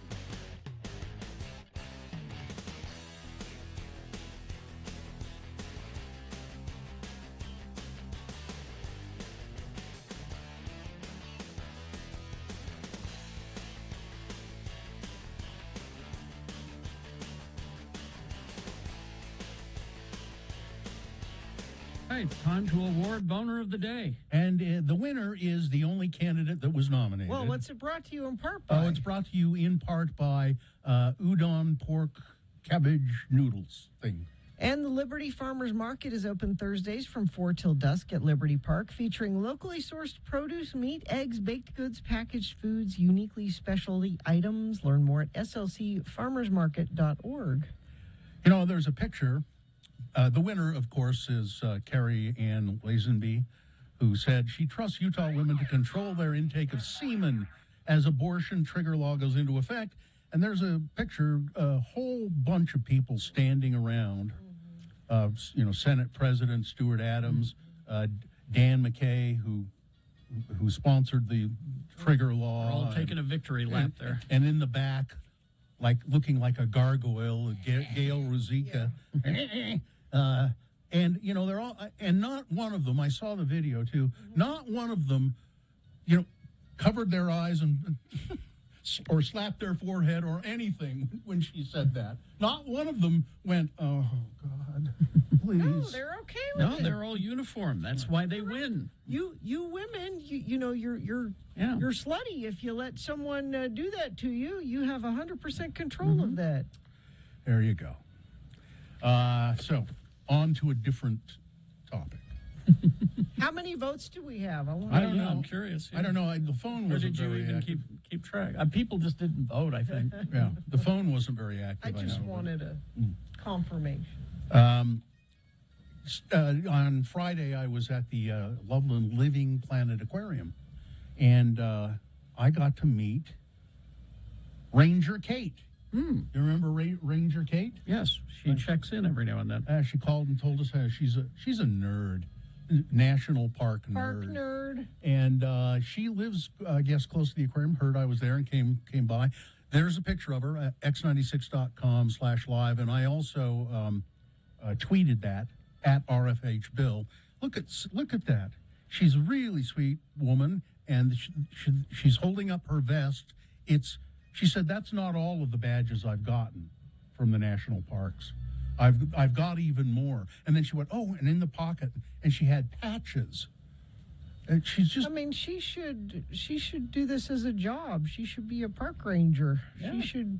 Yeah, you know, I didn't ask her what she does. She apparently has a lot of time on her hands if she's going to all these damn national parks all the time. But I really admire that. I think it would be great to set a goal like that. Say, I don't think she's set a goal to go to every national park in the country. I bet she has. I bet she wants to go to every. She said, I have not been to very many of them past the Rocky Mountains. But wouldn't that be a goal like that? I'm going to go to every single national park. Or how about a goal just to be go to every state of the union? How many states do you think you've been to? How many states have I been to? There are 50 in the union. Well, I'll give you that. thank you. Let's be honest. There are some states. That You don't. know, you don't. You don't need to go. You can count just driving through. Yeah. Did you pee there? That counts. That counts. Well, no. If you drove through a corner of a state, that counts. You have I touched. think you have to pee there. No. No. there is a- Is that marking your territory? Get out Is that and what take you're a saying? leak? No. And as a matter of fact, you would not count any states because you wouldn't go into any of their bathrooms. True. You're not going anywhere. Any thoughts how many votes we got? Because Katie sent me the number. How many? They're mainly text votes. I don't have any idea. 394. Wow. There you go. That's good. Thank you. Well, what sort of a goal would you set for yourself? I don't know. National parks, states. I would like to say that I've been to every state. I'm trying to count. I have one of these, but it's really stupid. When you said books, I know somebody who is trying to read every book that's won a Pulitzer Prize, and it's a lot. Every book from the beginning of the Pulitzer Prize is being given to books, trying to read every single one of them. That's an admirable one. Yeah. I've been to 16 states. I've peed in 16 states. That's really good to know. Because when you say that, of course, I have to. Because that means the image has to pop up in my mind of you doing that. Because that means you hovering spent over at least some a few minutes there. It's not hovering. just driving through. You've spent a few minutes. Now I have one. What's your? Like I said, it's kind of frivolous. Now, have you? Or you're still trying to do it? I've thought about doing it. I've just not laid the groundwork to do it. Okay. And that is, I'd like to see every movie referenced in the Rocky Horror Picture Show song "Science Fiction Double Feature." That's a good idea. You know, the opening where they talk about the movies. And Flash Gordon was there in silver armed. I've seen most of them, but I've not seen all of them. So Claude Rains, The Invincible Man. Well, that's a great one. Then something went wrong for Fay Ray and King Kong. I saw King Kong, so that's one. Cellular jam. Then at a deadly pace, it came from I've seen that one. Oh yeah, I've The seen that original one came too. from outer space, Gord. Yeah. But yeah, there's like a dozen movies referenced in this song, and I would like to take maybe a month and do them all. Yeah, do it. You know. I would like to drive the entire length of the Pacific Coast Highway. Yeah, I'd like to do that. I've yeah. driven parts of it. But like, just say we're starting at. Where would you start? Well, it's South or north? It goes. I think you start I would start north. north and go south. Yeah. So that would be in Mendocino County. This says, and then it goes to Dana Point. Where's Dana Point? Oh, I thought it went further than that. Dana Point's like Laguna Beach. It's 656 miles. Oh, I thought it went further than Dana Point. Interesting. And it's windy. Yeah, It's a beautiful. I've driven a chunk of it. But like to just say we're doing the whole thing. Mm-hmm. That's highway. Is that Highway 1? Yeah. And then on the East Coast, it's highway I don't know. I think it's 01. Okay. I'm not sure. Can you look that up, Gina? Because well- there's an equivalent on the East Coast. We need to get back to your peeing in states. Peeing in states counts. People want to know if the airport counts. See, because that's see. So in my mind, I count that I've been to Paris, even though I'd never left the airport.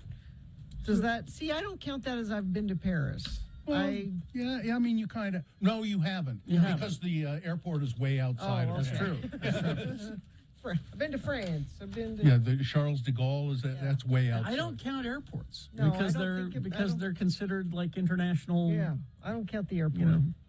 You have to be outside. You have to pee outside. I've been to a damn lot of states. I've been to every state in the Mountain West.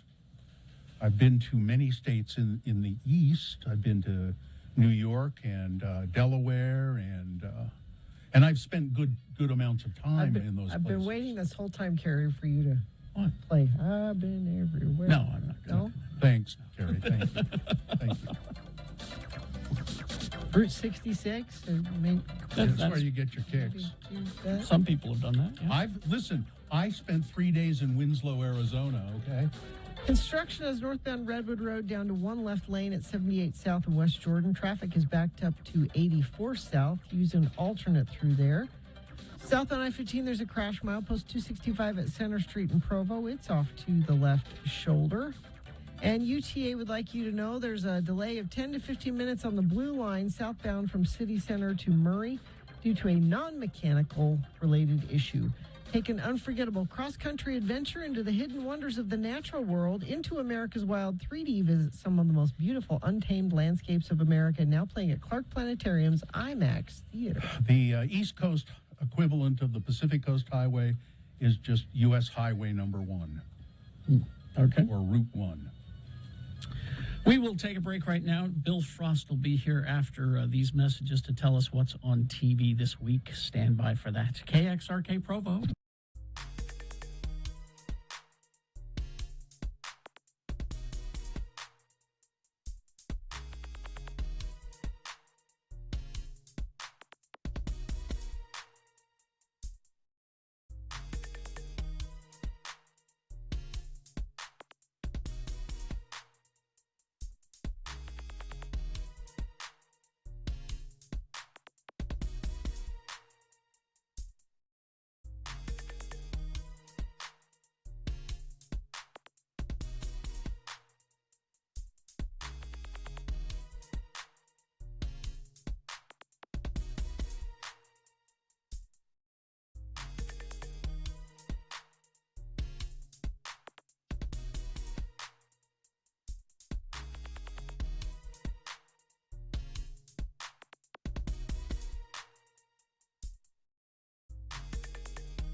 Brother Philip likes Propel water. It's Jesus' preferred water. On the right hand of God. America, on the right hand of God. Excuse us. Are you Brother Philip? Yeah. Hi, can we talk to you for a second? Sure. Yeah, we do a radio show in Salt Lake City. And we're just talking to your disciples over there. Is that what we should call them? Your disciples? Well, no. Your brothers? Your Jesus' disciples, really. Oh, your associates. And we were going to chat with them for a second, and they said, well, you should go talk to Brother Philip. He's the man. Doing the preacher. The preacher. Now, so you do this every day here in Maui? Yeah, I try to fulfill this. And you have signs over there that say, sign of the times. What does that mean, Brother Philip? It's right. I have to share it. Pardon me? St. Matthew. All right, now Brother Philip's going to get out Pulling out the Bible. It's a well-worn Bible. Looks like he's had it for a while. How long have you had that Bible, Brother Philip? I'm not sure, really. And it's Matthew we're looking at. Yeah. Are you from Maui? Yes. Yep. I'm from heaven, too. From heaven? Yes, Well, I thank you. guess we're all from heaven. Praise the Lord. The Holy Bible, heaven. Uh-huh. And in the morning, it shall be foul weather today. For the sky is red and lowering. O ye hypocrites, ye can discern the face of the sky, but can ye not discern the signs of the times? High of 73. I cannot discern the signs of the times. Although it was a great album by Prince, I know that. That's the reason why we look in the Bible, because of things that God has spoken is coming to pass today. Now, Brother Philip, we have a woman here. She is the reason we came to Maui is to do. We do a radio show together, and but she's actually come here to get married. Right on. She'll be married on Monday. Monday. And do you have any advice? God wills. Pardon? If God wills. If God wills. That means I might not get married if God doesn't will I've it. maintained that all along, but if God wills, you will get married on Monday. But do you have any advice for somebody getting married? Well, Back to the book. Back in the book again. Yep. 19, eh? Was it All 19? the answers. Yeah? Look at that. He knows right where to go in this book. It's like he's read it before. Not so. Right. And said, for this cause shall a man leave father and mother, and shall cleave to his wife, and the twain shall be one flesh. Okay. You're still looking for somebody to perform the ceremony, aren't you? do you do weddings, Brother Philip? No, I have a friend who does that. All right. Hey, thank you so much for talking with us. I love it. Thank you so much for Yep, and thank you. God bless you. Thank you. Thank you very much. Brother Philip, ladies and gentlemen, is spreading the word on the streets of Maui on Front.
Sponsored, Gina? Yes, CableTV.com is the place for expert reviews, recommendations, resources for discovering the best cable, satellite streaming, and internet services near you. Check out CableTV.com today. Well, here he is, fresh off a gig at the Arts Festival. Yeah, No? that was the fix. Oh, that was the fix. Yes. I thought it was you. Yeah. Oh well. They don't want us back at the Arts Festival. We did it once. Your band? Yes. Bill Frost is here. His band is band. Magna Vega is the band. Yes. And Bill is also a writer for Slug Magazine. And he writes the Content Shifter column there. And he has a podcast called TV Tan. And everything Bill Frost related can be found where? At BillFrost.tv. Okay. Did Gina watch Bird Girl? I did. It's been a couple weeks. I watched it. Then what did you think, Kerry Jackson? Not enough superheroing. Oh. That is kind of the case with the show. Yeah. Yeah, not enough of that. Yeah. But I tried to, very slow week. I found a couple of things. Really? Only a couple of things, Okay. yeah. Are you going to give me an assignment this time? Yeah. We never do them. I did. I finally did the Warren Jeffs thing. I the did. assignment. Oh, you did? Oh, I had to take a shower afterward. Yeah. And I did mine. Whatever it was. I forget what it was now, but I did it. Okay. Was it Tyler Perry Medea? Yeah. That was a long time ago, yeah. I watched that. Yeah. So, Tuesday, Only Murders in the Building, Season 2. Assign me that, because I know I'm going to watch that. I think it's Bill's turn. Okay. I think it's Bill's turn. Mm-hmm. But there's more murders in the building. You get 2 episodes on Tuesday, and Martin Short, Steve Martin, Selena Gomez, and there's also a competing murder podcast out there, which is seems unrealistic to me. There can be only one. Only one murder podcast. And Friday, Season 4, Part 2, Stranger Things. The big ending of this season, yes. Yeah. They say it's only 2 episodes, but they're movie length. They're long episodes, so basically it's almost like 4 episodes. And this is one of the few projects that Netflix did not cut the budget for. They added to it. Yeah. Now, are they putting both of the episodes on Friday? Yes. So you could just sit there and watch like 4 hours of Pretty Stranger much, Things. yeah. And Season 5 will come when it comes. Mm-hmm. And this one is kind of curious to me in that you have Star-Lord, also the star of the Jurassic World thing in this new series that you've heard almost nothing about. A series? I have heard nothing about it. Yeah. Chris Pratt in a series? The Terminal List on Prime Video. It's No. it's an 8-episode series. I saw a trailer for it when I was watching Baby Driver. Okay. This is I don't think there's a lot of demand for serious Chris Pratt. No. Yeah. See, It looked pretty bad. it's based on Jack Carr's best-selling novel, The Terminal List. Chris Pratt is a former Navy SEAL who comes home from the war, and he's got the PST. Didn't he make this movie? I think so. Yeah. And This sounds like a really original idea. yeah, and he's kind of got the feeling that there's a vast conspiracy against him. Okay. Turns out he's right. Okay. And explosions and car crashes and Didn't Chris Pine just make this movie? you would think so, yeah. Yeah. You could switch them out. I think many people have made this movie. Yeah. Yeah. It's directed by Antonio Fuqua, Training Day. He's So good, it's though. got that. And also stars Taylor Kitsch, Constance Wu, Gene Triplehorn, Riley Keough. So it's got Gene Triplehorn. got a good cast. Well, this sounds like a movie, not a TV show. This, I said this on the podcast that's out today, that this meeting could have been an email. This series could have been a movie. Synonymous. Exactly. Same I thing. mean, we don't need eight episodes of this. 8 hours of The Terminal List on. Yeah. So yeah, not all 8 episodes streamed on Friday, which is also kind of suspicious. Like they're putting it all out there at once. Yeah. Hurry and watch this. Yeah, it's kind of like they're trying to like sweep it under the rug. Yeah. Huh. Okay. And on Sunday, I'm going to give this to Bill. Uh-oh. Yeah, Showtime. Do you have the Showtime? I don't. I think I got rid of it. Okay. All right. I'm not positive. I'll have to check. All right, check. We Hunt Together, season 2. It's a British crime drama, hunting serial killers. Eve Miles, you might remember from Torchwood, way back. Yeah. Yeah. Her and another detective are tracking a couple who are serial killers. They're kind Okay. of thrill killers. Okay. A little bit of a natural born killers vibe I was there. just going to say that. Yeah, so this is season 2. They're still chasing them. Really? Yeah. All right. And this is a series. Yeah, it's British, but it's short. Now, this because it's sounds like British. it might be kind of Okay. good. Why would you assign me something that's good? I don't understand that. He's It's a assigning very short list today. He's This week. assigning you something that you might not be I aware assume of. you're already going to watch Only Murders in the Building. No, I'm not. Really? I didn't care as much for the first season as How most could you not as care most for people that? because it's just too mannered and twee.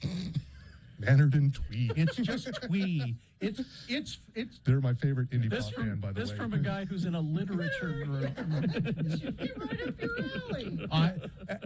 that's why I know. I think I saw Mannered and Twee at Kilby Court once. It was a comedy team. Yeah. It was a comedy team. Thank you, Bill Frost. Comic stylings of Mannered and Tweed. Thank you. So, so let's see if you have the Showtime or not. Check it out. There's the first. You don't want to jump in on the second season. You want to start with the first one, of course. Oh, okay. I'll look and see if I have it. And I have my list of things I'm watching harder. Yeah. Of course, The Boys. Yes. And, Oh, man. Not for the faint-hearted. No. Jeez. Especially this past episode. It's my favorite jacket. and Ms. Marvel. Ms. Marvel is a delight. There's too much singing. Shut up. Shut up. Yeah. It's delightful. If it's not for you, then stop watching it, but shut up at the same time. Yeah, and Dark Winds on AMC has been picked up for a second season. Oh, I started watching that. That's good. No. Very good. Yeah, it's very good. And Physical on Apple TV, second season. Rose Byrne. Oh, yeah. She's an 80s fitness guru. That's right. And her new competition in town is Martin Bartlett from The White Lotus, who played the hotel manager. Oh, yeah. Oh, he was funny. Yeah. I'm watching harder season 2 of Made for Love. Oh, yes. Which has been, it just keeps getting thicker there, that story. Yeah. Just more and more layers of what exactly does this company do? They Mhm. say they do these things, but maybe there's something else. Yeah, unfortunately, it got canceled, so there It won't did? be a third season of it. Damn it. You're getting Sorry. invested for nothing. I did because the dolphin is talking again. The dolphin is talking. Huh? Well, the dolphin stopped talking because the person who had talked to it left, and the dolphin didn't want to talk to anybody else. Yeah. And now this FBI agent is undercover in the whole building now, and he's talking. The dolphin's talking. It makes sense if you see the show. Yeah. I'd also recommend checking out Loot on Apple TV Plus. I've been watching that too. Maya Rudolph. Very good. Oh, I was going to start that. Yeah. It's funny, right? It's funny, yeah. Yeah. And then not even as funny as Maya Rudolph could be. Yeah, it's just a really interesting little show. You know who? Maya Rudolph is Minnie Riperton's Yeah. daughter. Am I right? Yeah. Yeah. And she's married to your boyfriend. Yes, the director. Paul Thomas PTA. Anderson. That's what she refers to him as. PTA. PTA. Well, it's a long name. Why wouldn't you? Nobody knows who Minnie Riperton is anymore, do they? No. 5 octaves. She had 5 octaves. Wow. Okay. And I just remember the album cover was an ice cream cone melting down her hand. Yes. A TV thing I just saw. Yes. Guess who's going to be guest starring on the final season of Better Call Saul? Who saw this? Carol Burnett. Could I not love this show anymore? Is she playing Mrs. Higgins? Mrs. Higgins. Mrs. Higgins. Please tell me she's playing Saul's mother. I hope she's going to be Mrs. Higgins. It doesn't say who she's playing, no. But I don't care what. I think she's playing a character named Marion, and that's all we know. That's all we know. Saul and Kim encounter a woman named Mrs. Higgins, and they ask her to please come in here. Well, it's going to be a surprise with her and Dorf on golf. These are all references are just going right by. Dorf on meth. Yeah, Dorf. There you go. Spin off. Okay. All right. Well, thank you, Bill Frost. Sad to hear about Made for Love. I won't get to see Raymond with his love doll. You never respected Diane. You never respected her. All right, traffic, Gina. In looking for things that are good, I will say traffic. There are no accidents being reported right now, and you're not reporting any either. So you should have a fine commute wherever you're headed this morning. If you do see something you think friends of the program need to know about, and it's safe for you to text, 33986 is where you do that. Do you owe $10,000 or more in back taxes, multiple unfiled years? Contact McClure and Stewart for a free consultation. Go to McClureandStewart.com today. All right, in our next break, it's Beat Gina and news. Oh, yes. Beat Gina, what is the prize? Lost 80s Live. Everyone but the Fix. We'll be on the coming stage. For Lost 80s Live. You'll get tickets to Lost 80s Live if you beat Gina at 28 Days Later Trivia. Because it was released on this day in 2003. Okay. So it's not hard. Don't worry. You'll win the tickets, I'm pretty sure. Harry, you don't know. I'm this pretty is sure. a hard contest. Most people don't win. You should probably be there for when the questions are written to make them hard. Questions you're going to ask me? 877-602-9696. You can line up now to play Beat Gina and win those Lost 80s Live tickets right now. Join it.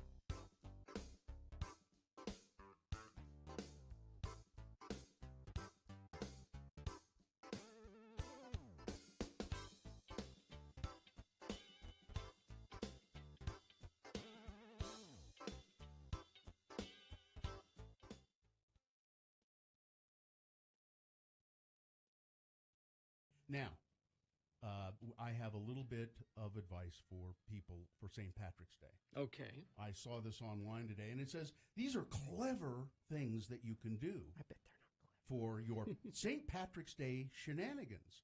These are clever captions you could use on Instagram, for instance. Okay. And I'm saying if you do these things, you're a fool. You should not. Here, St. Patrick's Day captions for friends and loved ones on your Instagram posts. So as you post your stupid Instagram drunken pictures, you should caption them with things like this. I'm not Irish, but kiss me anyway. No. Don't do that. This is clever. These are clever things that people have thought up for you because you're not clever. How about this one? Irish, you were here. Nope. Never. No? No. How about this one? Don't use that. About to get lucky, insert shamrock and wink face emojis. No.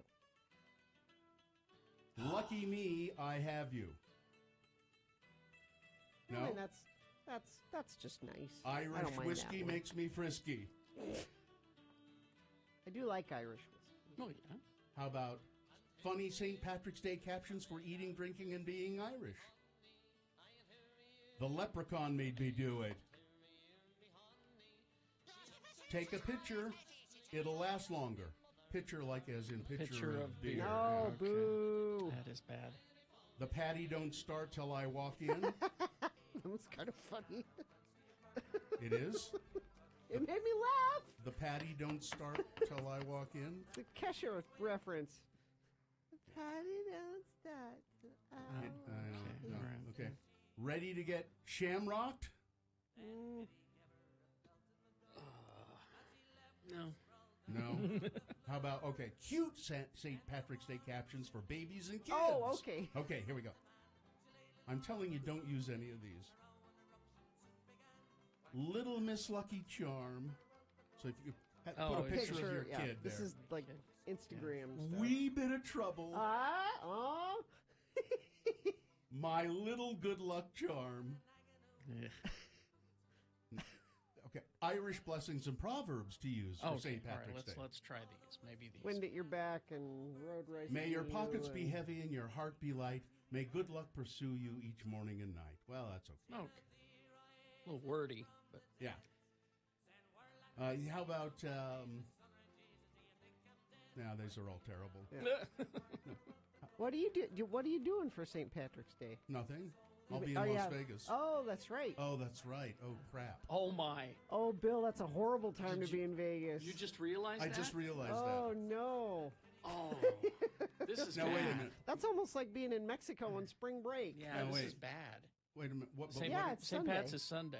I'm gonna wait a minute. It's on Sunday, right? Yeah. So what exactly am I going to be doing on Sunday? Let me see. This is bad. Don't leave your hotel room. Yeah, don't leave the pool. Sunday, I'm going to be. I'm going to be at the Piff, the Magic Dragon show. It's on Sunday? Yeah. Well, then you might be okay if you're at. I just wouldn't be out on the street. Everybody in the audience is going to be drunk. Yep. Oh, yeah. Really, really, really drunk. Yeah. Absolutely.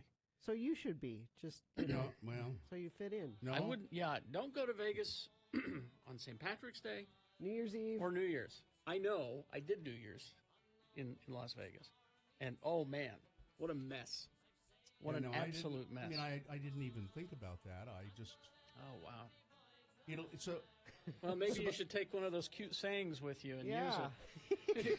Kiss me, I'm Irish. Yeah. No. No. So I will be sober so that I can fend them off. You take your cudgel. I have one on my desk. I know. Take it. I will. You can beat people away from you as you go through the crowd. And I wouldn't be sober if I were you. Otherwise, you wouldn't be able to take. You know, if you're sober, it's going to be worse. Well, I'm just afraid I won't. I'm just afraid if I'm not sober, I will get in a fight. If I'm drunk, I'll get in a fight. Stay in your pool. Yeah, don't get in a fight. Yeah, don't do that. Because of my defense, I'll just be. Your defenses are down. My defenses are down, and I'll just be. I don't take that kind of crap from anybody. And then I'll get beaten up. Yeah, you're in trouble.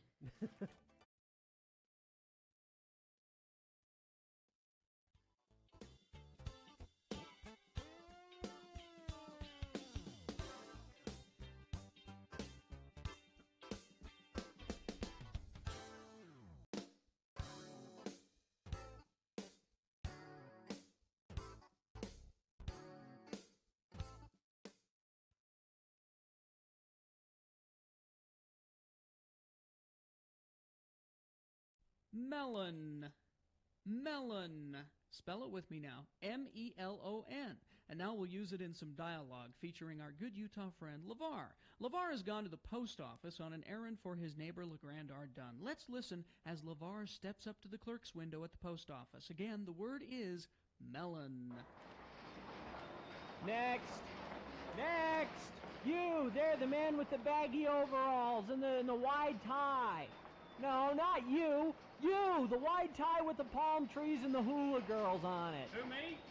Yes, you're next. Would you step up to the window here, sir? Sure, I'm coming. What's your danged hurry? The U.S. mail doesn't wait, sir. Okay, we'll keep your shirt on. I'm here. Yes, I see that, and still, I wait for you to state your purpose. Well, I don't know about that. I just came here on an errand for my friend. I don't got no purpose. Fine. What errand are you on for your friend? My friend, LeGrand Ardun, needs to send something to his boy who's on a mission in Scotland, okay? Yes, that's fine. I think it is. Scotland's a real nice place, they say. But I hear them Scots are pretty hard to convert. They's big drinkers, you know. That's where Scotch comes from. And McDonald's, too, now that I think about it. How may I help you, sir? Well, let me see. I got the note from LeGrand here in my pocket somewhere. Let me, it's got what he wanted me to get for him written on it. If I could just find it. Look, here. sir, I'm going to have to ask you to step aside for a moment until you're ready, okay? We got tons of people waiting here, and we're real busy. Well, just keep your panties on. I got it right. Yeah, it's right here. Here it is. My friend LeGrand needs a melon tube. Sorry? He needs a melon tube. He sent me here to buy him a melon tube. Well, perhaps you'd be better off running your errand at the Western Garden Center then. You postal workers has got a real funny sense of humor. No, he needs a melon tube to send something to his boy. Sir, we're prohibited from sending produce overseas. No, it ain't produce. It's a poster with the Articles of Faith on it. He don't want to fold it up. He wants to roll it up and put it in a tube and mail it, and that's why Next! It's a melon. What about my melon tube? This is a .44 Magnum, the most powerful handgun in the world, and it will blow your head clean off.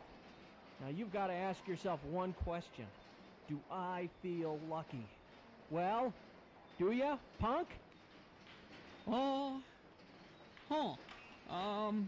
You know, I think he memorized all of them Articles of Faith to get his CTR ring. Anywho, I'll just, don't you worry about it. I'll just be on my way, okay? Next! Who's next? Don't keep this man waiting. Who's next?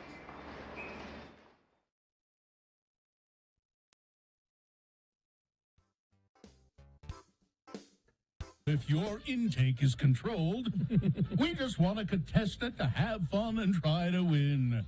I'm your announcer, Johnny Ola. Embarrassed by your dull yellow teeth? Well, if you want the brightest, whitest smile of all, reach for Pepsodent toothpaste. You'll wonder where the yellow went when you brush your teeth with Pepsodent. And now, the man with the brightest smile on radio today, Kerry Jackson. You'll wonder where the yellow went. I remember Was that really the sound? That was their jingle, yes. You'll wonder where the yellow went when you brush your teeth with Pepsodent. I remember that. Thank you, Johnny. You're welcome, Kerry. Glad you're getting some of that Pepsodent money. Oh, it's big time. We have a contestant. The computer has decided that Diane is who you're going to be playing with today. Hello, Diane. Hi. Hi there, Diane. All right, Diane, you have a chance to win tickets to see Lost 80s Live at the Maverick Center on August 12th, featuring A Flock of Seagulls, Wang Chung, English Beat, Missing Persons, Naked Eyes, Stacy Q, Animotion, Dramarama or Dramarama, I never know which it is, Tommy Two-Tone, Musical Youth, all of those. It's Dramarama, Gina. Thanks, Johnny. Anyway, Diane, you're going to win those tickets if you beat Gina at Pop Culture Trivia, but if she beats you, what are you prepared to do in her name? I'm going to donate $50 to Planned Parenthood.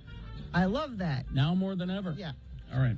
Diane, Yeah, we're going to toss a coin, Diane, to determine who goes first. It does give you an advantage in the game. Heads or tails, Diane, please call. Tails. Coin toss app says heads. Aha. As you can see, Gina will go first. All right. On this day, as far as you know, in 2003, the movie 28 Days Later was released. Love it. And so here comes the trivia question. Gina goes first. This is her question to answer, Diane, exclusively. If she gets it right, she gets the point. If not, I will allow you to answer the question correctly, and you can steal the point away. We'll go back and forth like that until one of you gets 3 points. Gina, 28 Days Later was one of the first mainstream films to what? Okay. Is it A, cast Rudy Giuliani as Patient Zero? B, be directed by George Romero? C, actually kill one of the actors on screen? Poor Brendan Gleeson. Or D, to be shot almost entirely digitally? Oh, as fun as C is, I'm going to go with D. D is correct. That's a point for Gina. Now, Diane, it's your turn. See, because he looks up and then the one little drop falls in his eye. Oh, he actually died. All right. Let's see. Diane, here's your question. Yes. The writer, Alex Garland, and director, Danny Boyle, heavily researched and based the news footage of the film off of events that happened where? Did you get that? Yes. Is it A, the 2016 Republican National Convention? B, Sierra Leone and Rwanda? C, 1968 TV news reports of mass murder committed by an army of cannibalistic reanimated corpse? Or D, the Capitol on January 6th? Oh, I have no idea. How about B? B is correct. Well, Good guess. what was the answer again? Sierra Leone and Rwanda. And now it's Gina's turn. It's tied up 1-1. Gina? Yes. Who was originally supposed to play Jim, Cillian Murphy's character, before having a falling out with Danny Boyle? I don't know this. Was it A, Jeff Goldblum? So, very fast, these zombies. No. Zombies. I've been working on my shuffle. Was it B, James Franco? C, Ewan McGregor? Or D, Bobcat Goldthwait? I'm going to go with Obi-Wan Kenobi. Ewan McGregor is correct. There's a point for Gina. It's 2-1. Diane controls the question. Diane? What famous author bought out an entire showing of the film in New York City? Was it A, Stephen King, B, E.L. James, C, Dr. Seuss, or D, J.K. Rowling? I don't know that one either. How about A? Stephen King. Yes. You're good at guessing, Diane, these ones that you don't know. This is a tense game. It's all knotted up. 2-2. Gina, you have a chance to win here. Gina? Yes. The symptoms of rage. Yes. You know, it makes the fast zombies. Were based on the symptoms of what actual disease? Oh. Was it A, brothel sprouts? B, Ebola? C, biscuit poisoning? Or D, mad cow disease? Ebola.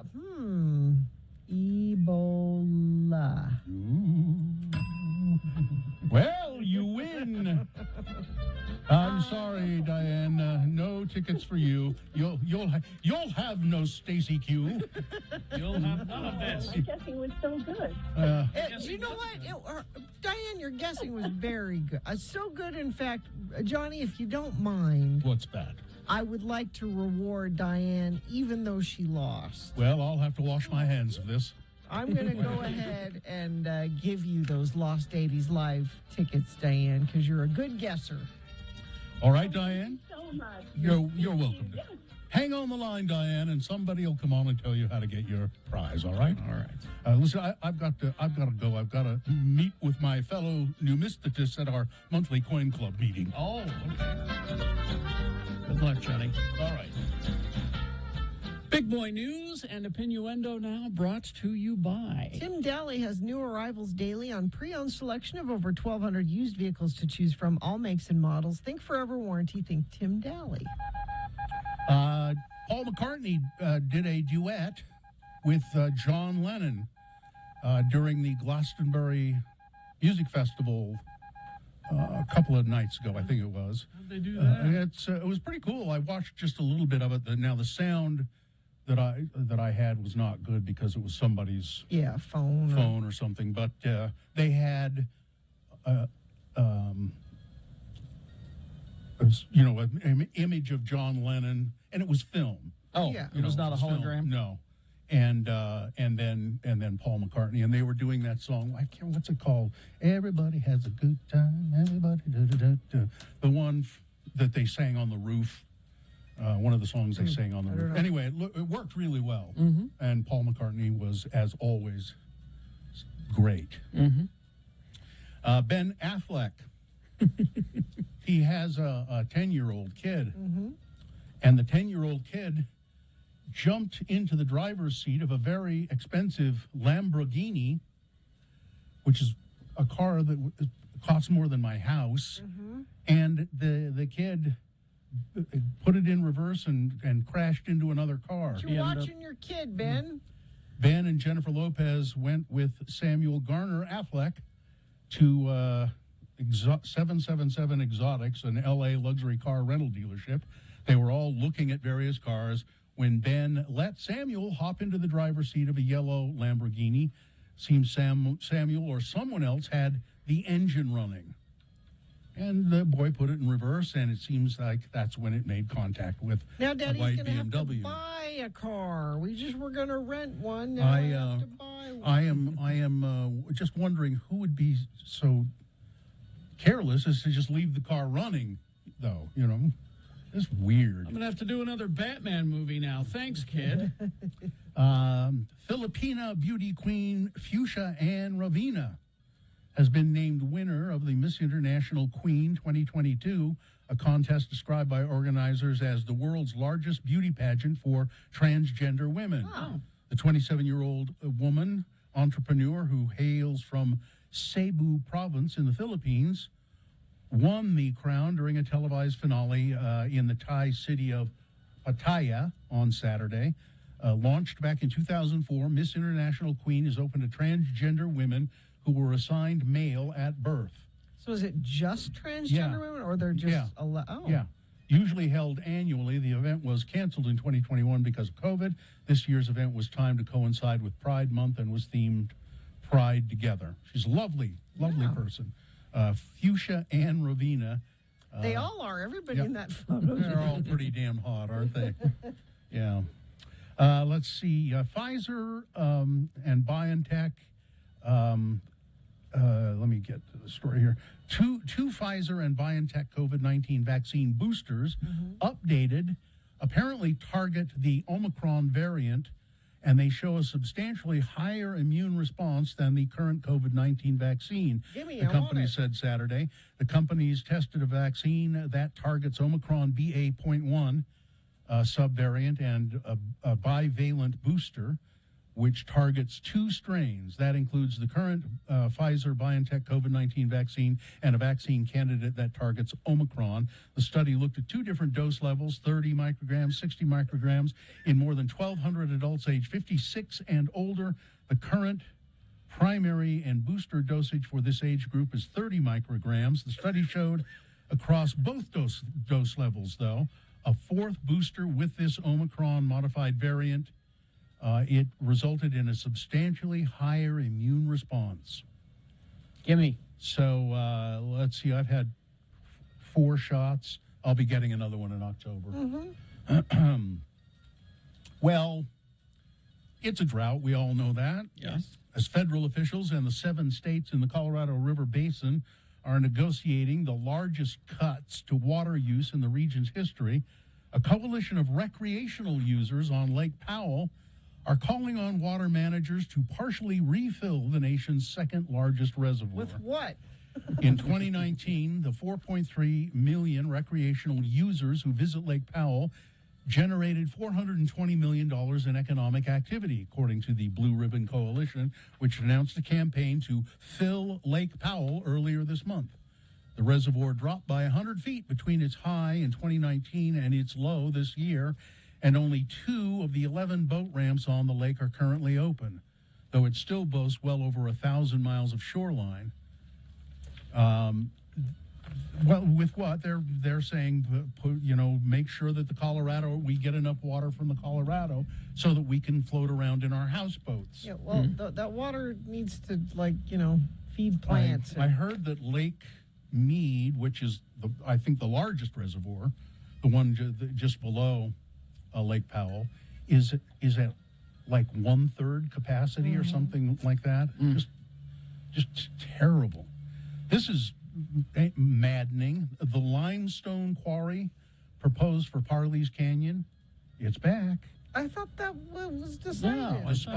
Despite intense opposition from Salt Lake County residents and Salt Lake County elected officials, proponents of the controversial aggregate mine, intend to begin mining as soon as July 16, according to papers filed this month with state regulators. Paperwork filed June 15 by Granite Construction Company, a major aggregate producer, that's gravel essentially, with global operations, provided little information about how it intends to mine and mitigate the quarry's dust emissions, its noise, and its potential impact to groundwater, to wildlife, and the nearby Mount Airy Canyon community. My guess is they're not going to do any of those things. The company's application outlined a 20-acre project eligible for an expedited review under Utah mine regulations, potentially cutting out the public on any decision-making. Nor does the application try to square the proposed quarry with a zoning ordinance adopted in April by the Salt Lake County Council. So the council passed a new zoning ordinance which banned new mining operations in the Wasatch foothills. Well, apparently... isn't that enough? No. Apparently they said, try and stop us. Huh. Try and stop us, essentially, is what they're saying. What they're saying, Let's see. Did you read Brian Laundrie's suicide letter? Of course I did. You want to talk about it at all? I don't have it in front of me, but he said that she fell and hurt herself. And she was in immense pain. And he had to put her out of her misery. And so then you just leave her there and then run away home and don't tell anybody what you did. Here's what he said. I don't know the extent of Gabby's injuries, only that she was in extreme pain. I ended her life. I thought it was merciful. That is what she wanted. But I see now all the mistakes I made. I panicked. I was in shock. But from the moment I took away her pain, I knew I couldn't go on without her. So instead of, killing himself right then. I rushed home to spend the time I had left with my family. He said he wanted to drive north and let James or TJ kill me, but I don't know what that... Oh, I think that's maybe her relatives. But I wouldn't want them to spend time in jail over my mistake. So I went home, and then I'm sorry for everyone's life. Oh, here's what I like about the suicide note. He concluded by writing, I have killed myself by this creek in the hopes that animals may tear me apart, that it may make some of her family happy. Please pick up all of my things. Gabby hated people who litter. Yep. This man was not well. No. Well, no. And, well, how much time do we have here? You do one more. This is a story from Amon Jordan. The idea struck the restaurateur like a bolt of lightning after he spilled food on his suit while eating in his car. What if he were to take Jordan's national dish, and they just love it, and everybody eats this. It's a mountain of mutton. A mountain of mutton. And rice put together, and it's called mansaf. Oh, it is traditionally eaten by hand from a large communal platter. Yeah. And he said, I'm going to sell it in paper cups to diners on the go. The restaurant, Muhammad Tahir, soon opened his first shop, Our Mansaf in a Cup, offering takeout servings at the bargain price of $1 dinar, about $1.40. Business boomed. Sounds Three great. more branches followed. Then people started copying him. But not everybody hails his culinary innovation. This is the national dish of Jordan, and he is sullying the tradition. By serving it in a cup. Destruction begins with small details, warned Abdul Hadi Al-Majali, a newspaper columnist who decried the very idea of putting mansaf in a cup. There's a picture. It shows lots of people doing it, and they are enjoying it, but he's going against tradition. And this has caused a national outcry. It sounds like he's doing better than tradition. Making it more accessible. They took the dignity away from mansaf. It sounds like they put it back in. I don't know what he's going to do. People are going to have started picketing. I don't know. All right. Dehydrated sheep's yogurt. Ooh. Anyway. Sports weather traffic. Sports. Yeah, the hockey. That's done. Finally. And it's your Colorado Avalanche beating Tampa Bay and winning the Stanley Cup and then dropping it and denting it. You're supposed to be careful. Be careful with that Stanley Cup. They're going to fix it, and it will go out on tour. Colin Kaepernick working out with the Raiders. We keep getting teased with maybe he will land up somewhere to actually play football again. I don't think so. Probably not going to happen. And Patrick Mahomes, gender reveal for the upcoming new Mahomes. Like we care. After squirting blue liquid from toy guns, the parents-to-be cheered alongside their guests, letting everybody know that there's a boy on the way. At least they didn't burn anything down. No, they didn't. That's your sports. Weather, it's a summer day, 95. Sunny. Tomorrow we could be close to 100. Next chance of rain looks like a slight chance, only 20% of showers Tuesday night into Wednesday, and then maybe a slight chance Wednesday as well. But we stay in the 90s, it looks like, for the rest of the week. Traffic, let me refresh this, see if there's anything new. We've had a really good commute today, barely anything to tell you about. And that remains. I got to go all the way to Fairview to find an accident. And I don't like finding accidents. I don't like having to go somewhere far away to find them. Especially Fairview. Yeah, I don't like Fairview. So things are looking good. If you see something not looking good, of course, you can text us 33986. If it's safe for you to text, and I'll let everybody know what you're seeing out there. Do you owe $10,000 or more in back taxes? Multiple unfiled years? Contact McClure and Stewart for a free consultation. Go to McClureandStewart.com today. All right. We will take a break. We will be back with Geek News after this. Also coming up, they're fine. They're just fine. Our Dead Celebrity game where you could win prizes. Oh, the prize is a Black Keys ticket. So good prize. Nice. Yeah. That's coming up just after 9 o'clock. Stand by. You know that time of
Carrie? Yeah. It's Bill. I don't think I can make it into work this morning. Bill, it's 2 a.m. What the hell's the problem? Wait a minute. You're not staying up all night watching Mary Tyler Moore on Nick at Night again, are you? Yeah. Mayor has such a great job. She works with such fun people. I just can't make it in to do the show today unless... Unless what? Well, if you call me right back, I could probably make it in. Fine. I'll call you right back. Hello. Mary, this Lou Grant. Oh, Mr. Grant. Mr. Grant, it's 2 o'clock in the morning. I know what time it is, Mary. I looked at the clock the minute I ran out of scotch. Mary, I need you to do something for me for this morning's production meeting. Really, Mr. Grant? Anything. I need you to come in early and make coffee for the TV station brass. Coffee, Mr. Grant. And I need you to sharpen up a bunch of pencils, too. Mr. Grant, And I want you to present your idea for that WJM News magazine show that you want to do. I on Minneapolis? Really, Mr. Grant? Really, Mary? And I'm going to tell the station owner that Mary Richards is the best associate news producer I've ever worked with. Oh, Mr. Grant. So I'll see you at the station bright and early, Mary? Yes. Good night, Mary. Goodbye, Mr. Grant. Who was that, Bill? There is no Bill. There's only Mary. I'm sorry I woke you, Ted.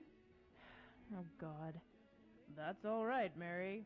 Same here. I was thinking about that Eye on Minneapolis show that I'm going to anchor. Why couldn't we call it Ted Baxter's Eye on Minneapolis? Ted, I don't think Mr. Grant would approve that. I'll just beg him until he gives in. I'll just go, oh, come on, Lou. Please, please, Lou. Please.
Right now, Geek News brought to you by... Check out A Quorum of Queens drag show at Gallivan Center on July 7th at 8 p.m. It is a family-friendly, free public show. More information at x96.com. Brand new episode of GeekShowPodcast.com available now. And I can't remember the name of the episode. Oh, that's unusual. You usually do. That's because I wasn't there for the beginning of the episode. Where were you? I was having some technical problems. Oh. Awkward Introductions Part 1. That's the name of the episode. There we go. Let's see now. Harrison Ford, working on Indiana Jones 5. Oh, jeez. Yeah. And he says this is the last time. Well, I don't see how there could be any more. I promise. That's what we all thought I guess. before. Yes, exactly. But John Williams has been brought in to do the the music, of course, for the movie. Yeah. And legendary composer John Williams, 90 years old, has written music for over 150 movies, with several pieces becoming so iconic and recognizable, people know them even if they hadn't seen the film. Yeah. He is largely regarded as the greatest composer in the history of cinema, but his career may be coming to an end. He was interviewed with by the Associated Press. He says he's strongly considering retiring after he completes the work on Indiana Jones 5. And he's 90. 90. He's considering retiring. He said, at the moment, I'm working on Indiana Jones 5, which Harrison Ford, who's quite a bit younger than I am, I think has announced... I call him the kid. Announced this will be his last film. That was taken out of context. He meant the last Indiana Jones film. So I thought if Harrison can do it, then perhaps I can. Okay. At 90. You can be done, John. He says, I don't want to be seen as categorically eliminating any activity. Think about his... I'm just playing the Indiana Jones theme right here, but think about... I will say the names of these movies, and you can hear the music in your head. If I were to say Jaws. Yeah, of course. Star Wars. Yep. Yeah. Jurassic Park. Yep. Sure. Superman. You bet. You know all of those. And so there you go. So I'd say, John, it's time you can sit down now. You deserve. It's fine. You're good. Don't apologize. As a matter of fact, you should flaunt it. I'm 90. Yeah. Let's see. Although we've known for weeks about the Roe versus Wade decision was coming down, in the wake of the, let's see, Netflix Sony, Comcast, Paramount, Warner Brothers, Amazon, and other studios and networks have announced moves to support employees who may now have to travel out of their home states to seek reproductive health care, with travel reimbursements as part of the company health care plan, should the states move to impose bans on abortion access, according to the Hollywood Reporter. They're noting that Netflix plans to include access of up to $10,000 in travel reimbursement for cancer treatment, transplants, gender-affirming care, or abortion. That's great. During the lifetime of their employment. Although I did see a tweet about this that I agreed with. Abortion should just be legal everywhere, so you don't have to tell your boss. You have to have that talk with your boss about Hi, it. boss, now. I need an abortion. Can you help me out with that? Paramount CEO Bob Bakish also said that they are going to be doing it as well in a statement. Walt Disney Company also, with another middle finger to Ron DeSantis. They're doing that, so that's... I heard Ron DeSantis described by a political analyst as Donald Trump with brains. Apparently he's very bright. Well, that could be dangerous. Yeah, yes. Let's just focus on the Donald Trump part. Let's just focus on the geek news. Oh, yes, thank you. Sorry. I'd love to play the trailer for you for season 3 of Solar Opposites, which starts July 13th on Hulu. But because we're a federally licensed facility... Are there the bad words? There are swears, yeah. It's a very funny show. What it is it's about a group of aliens who are here on Earth.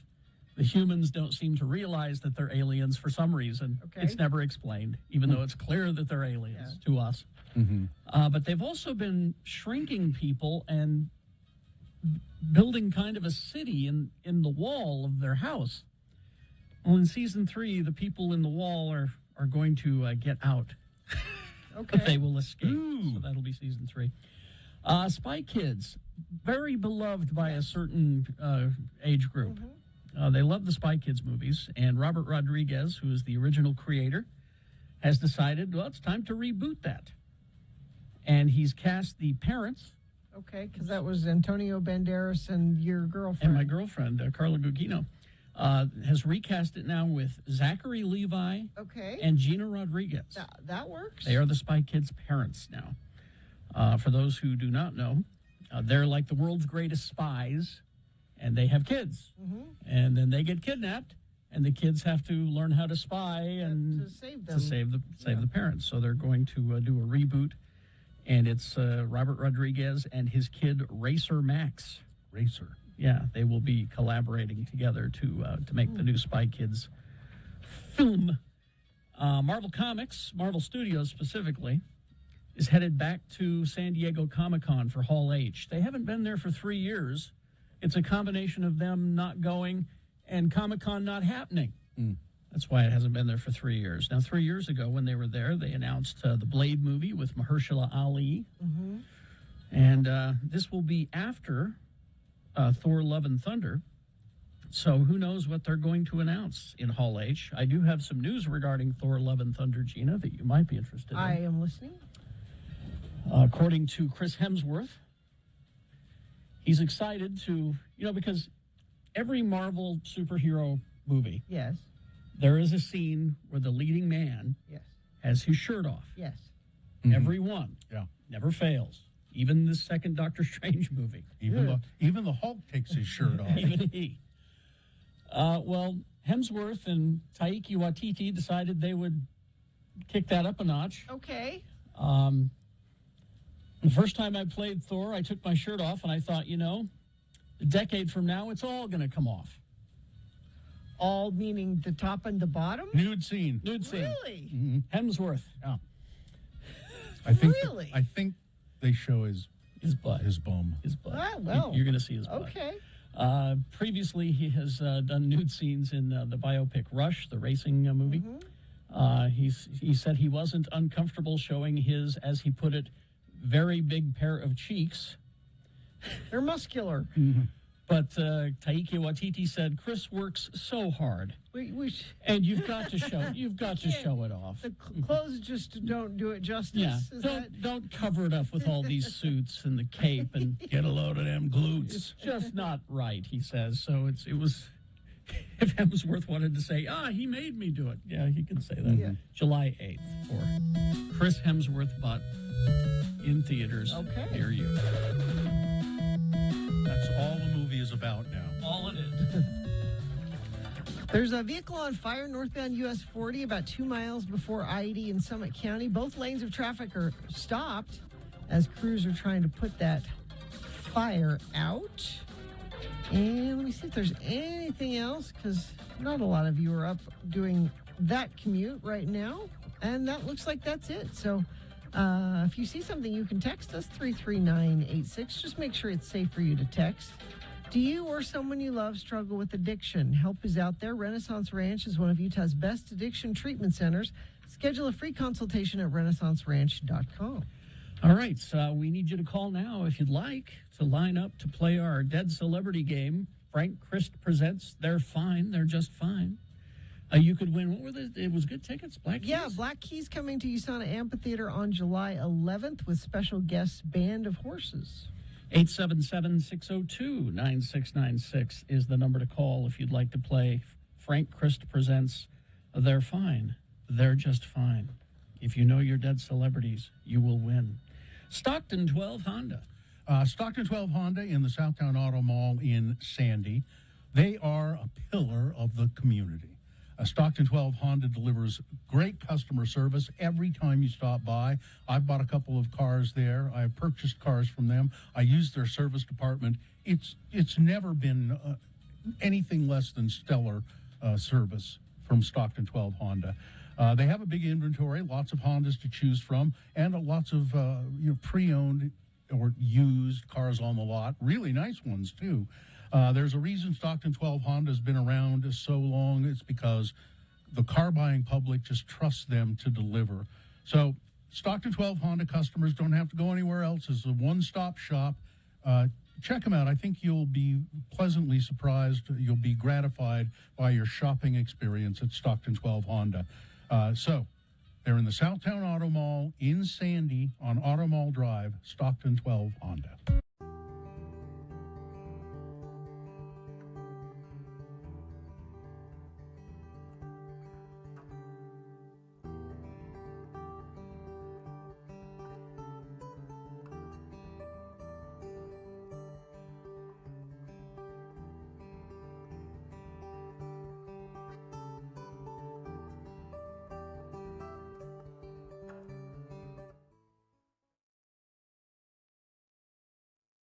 All of the Beat Gina topics have been specifically chosen for their relevance and entertainment value, and all of the answers have been thoroughly vetted and researched, and anyone who says different is itching for a fight. And now, let's welcome the host of Beat Gina.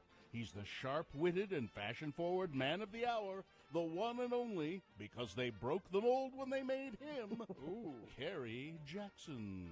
Thank you, Johnny. You're welcome, Kerry Jackson. Thanks for coming up out of the basement to keep score with us. You're welcome. Every Thursday. My pleasure. All right, let's. We do have a full phone bank, but during the break we talked about who we're going to pick to be a contestant, and Gina has decided that Hank is going to be the contestant. Thanks for the other two people who called. We appreciate it. Hank said that if Gina beats him. Mm-hmm. That he will go to Squatters, just a block away from us. Moochie's. Moochie's. Oh, was it Moochie's? I thought it was Squatters. Okay. Moochie's, meatballs and more. Several locations of Moochie's. Yes. Several locations of Moochie's, meatballs and more. All right. Well, thank you, Hank. All right, Thank Hank. you. The movie is Hocus Pocus. That's the trivia topic. And how we determine who goes first is a simple coin toss. So I would like you to tell me heads or tails, and I'll use the coin toss app to determine it. Let's go heads. Heads? All right, let's see what happens. All right, coin toss app says heads. You go first. Oh, all right. man. That gives you an advantage in the game, Hank. here's how it works. Your question goes first. You get a chance to answer it exclusively with no interference. If you get it right, you get the point. If you get it wrong, Gina gets a chance to answer it and steal your point away. We'll go back and forth until we have somebody with 3 points. That will be the winner of the game. All right, here we go. Hank, here's your question. The excitement is so thick you can cut it with a spoon. Hank, what was the final ingredient for the life-sucking potion? What was the final ingredient for the life-sucking potion? Was it A, a chocolate coating? The chocolate coating makes it go down easier. B, eyes of newt. C, a bit thine own tongue.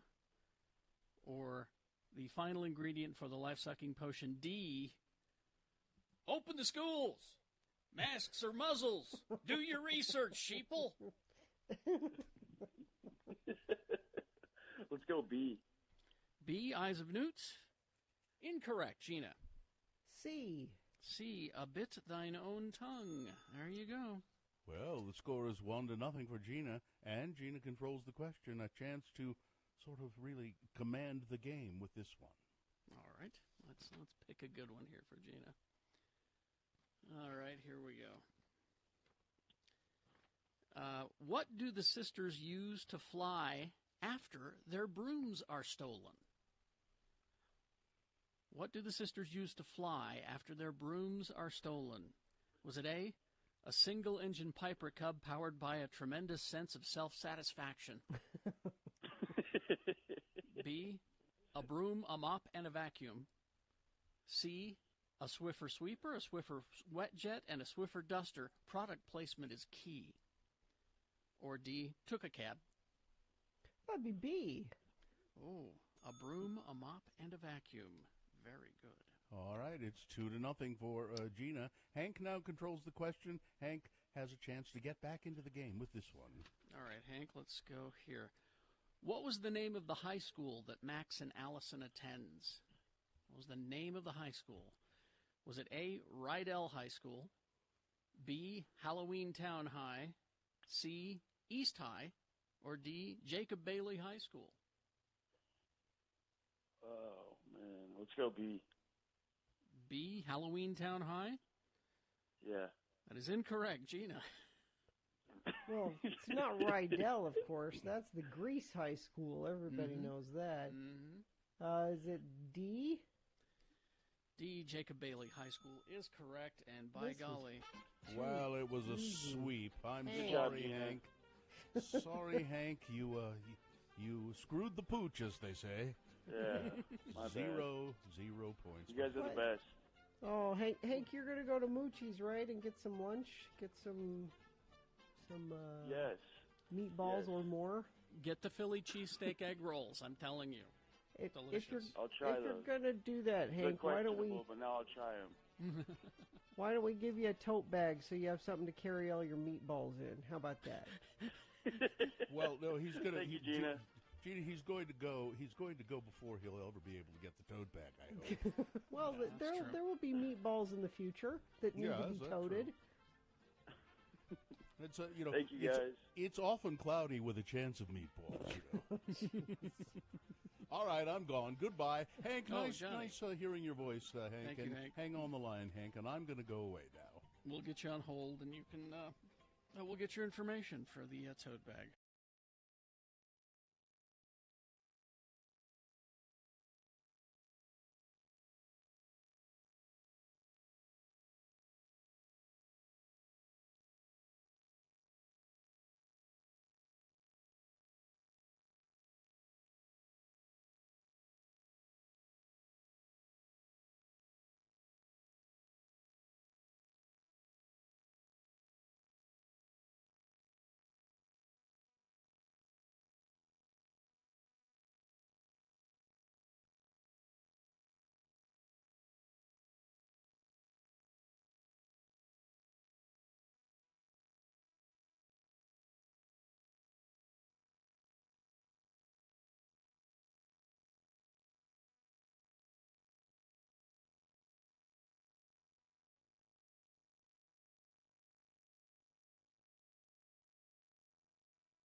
now dropped 25 degrees, I swear. I can see your breath.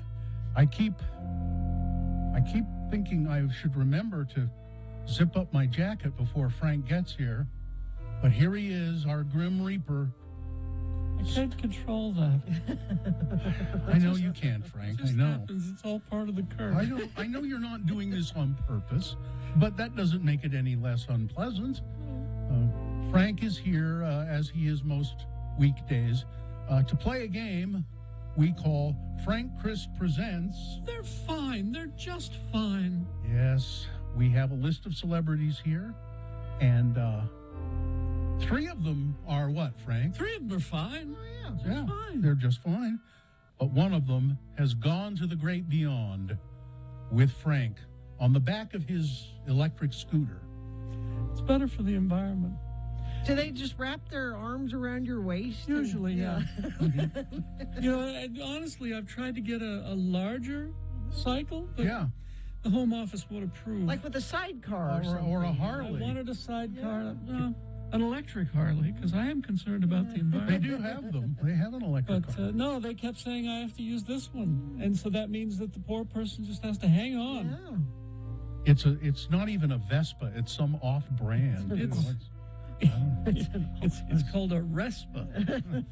Well, here we are anyway to play the game. Frank Chris Presents. They're fine. They're just fine. And I assume we have a contestant on the line. Yes. Mary is who will be playing today. Hi, Mary. How are you today? I'm great. How are you? No, Mary. No. Mary, how are you feeling? Say you're fine. You have to say I'm fine. I'm just fine. Mary, how are you? I'm fine. I'm just fine. Oh, that's good to There hear. you go. There you go. Thank you. Frank gets a little upset if people don't say that. Now, you ready to play the game, Mary? I am ready. All right. Now, what you're playing for is tickets to see the Black Keys at USANA Amphitheater on July 11th with special guest Band of Horses. So here we go. I'm going to read 4 names to you, and one of them has gone to the great beyond. The other 3 are They're fine. Yeah. They're just fine. They're just fine. All right. Here we go. These are all Olympic gold medal swimmers. Okay. The first one, Mark Spitz. He won 7 gold medals for swimming. Number 2, Johnny Weissmuller. He won 5 gold medals for swimming. Number 3, Ambrose Rowdy Gaines. 3 gold medals in swimming. And the final one, Michael Phelps. 23 gold medals in the pool. Now, Mary, three of them are still with us, but one of them has gone. Which one is the dead celebrity? I'm gonna go with Rowdy Gaines. No, I'm sorry, Mary. That's not correct. Rowdy is, he's fine. He's just fine. He's fine. Listen, because I like the sound of your voice, Mary, I'm going to give you another chance, okay? And now you've just got three to pick from this time. Is it Mark Spitz, Johnny Weissmuller, or Michael Phelps? I think I'm gonna go with Weissmuller. Very good. You win the Black Keys tickets. Johnny Weissmuller. That's right. He won 5 gold medals in Paris and Amsterdam. He also starred in 12 Tarzan films, and he was also married 5 times. He died in 1982 at the age of 79. Johnny Weissmuller. That's very good, Mary. The second chance and your second try, you got it, and so we'll give you the tickets. Awesome. You're welcome. Hang on the line, Mary. We'll have Katie get some information. Right. Hang on. All right. So, where are you headed, Frank? Well, I'm going to ask the question I always ask, but I genuinely mean it. Has anyone seen Bam Margera?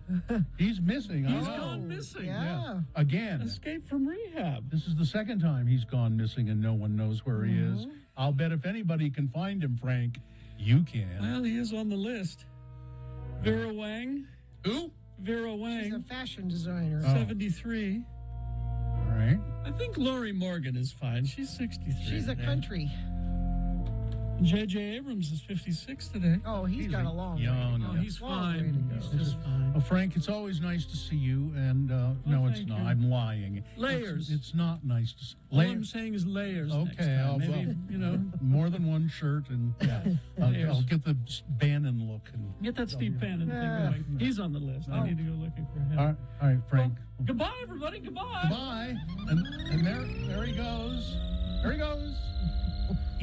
His scooter floats out through the window. I don't know how that happens, and doesn't break the glass. It's my favorite part of the whole bit. And then he disappears into the atmosphere. Bit. What are you talking about? I mean, the game. game. The game. The game. Thank you.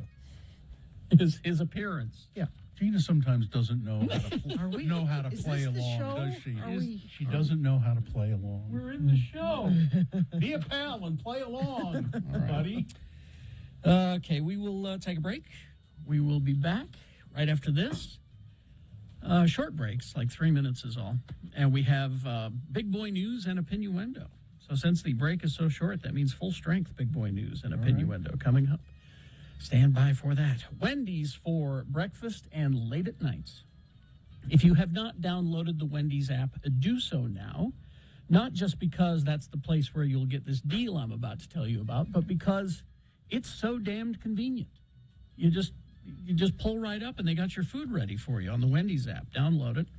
And you can start your morning with the 2 for $3 mix and match deal in the Wendy's app. You can mix and match 2 great breakfast items, your choice, of the sausage or bacon, egg, and cheese biscuit, or the sausage or bacon, egg, and Swiss croissant for just $3, but only when you order in the Wendy's app. So convenient, so easy to use. Get yourself registered there. And late at night, driving around, French fries are on your mind? Well, go to Wendy's. I know you're thinking about that other place, but go to Wendy's because the hot and crispy fries at Wendy's are preferred over McDonald's almost 2 to 1. They're also guaranteed to be hot and crispy. So if you get some that are not hot and crispy, they will in fact make you some that are hot and crispy. Only at Wendy's.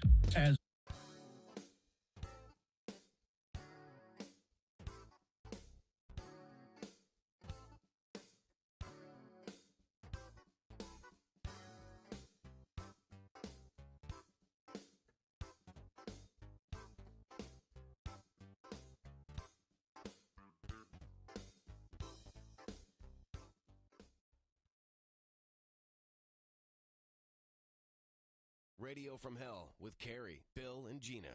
96.3 FM, X96. I got caught in an embarrassing moment this morning. Oh, good. I can't wait to hear. Here at work.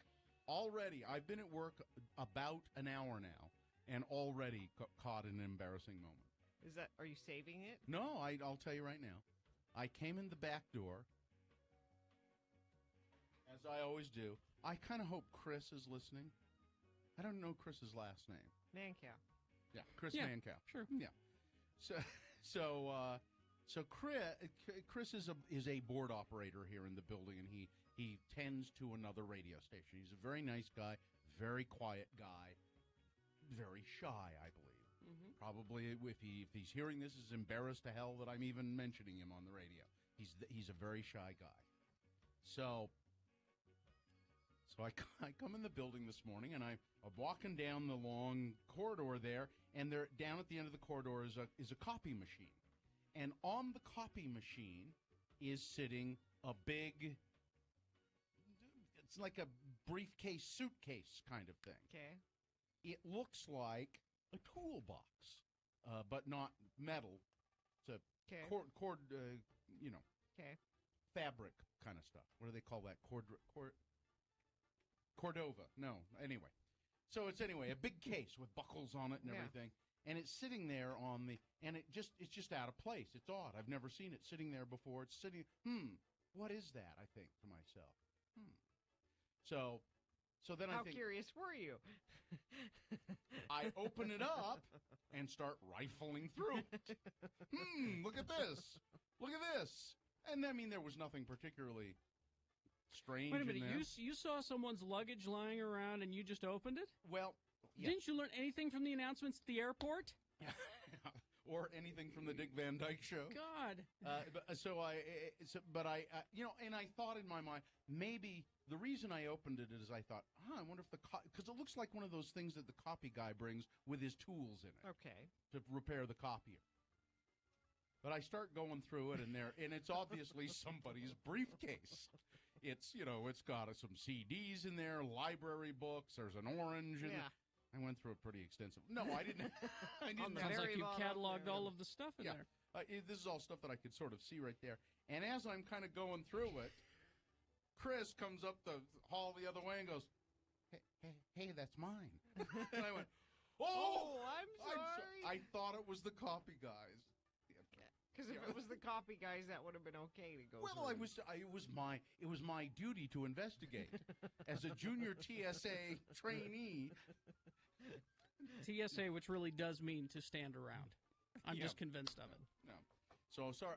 I apologize to Chris, and I'll apologize again. But just I'm just standing there going through his stuff, and here comes the shyest guy in the building, going, "Hey." X96.3 and X96.com.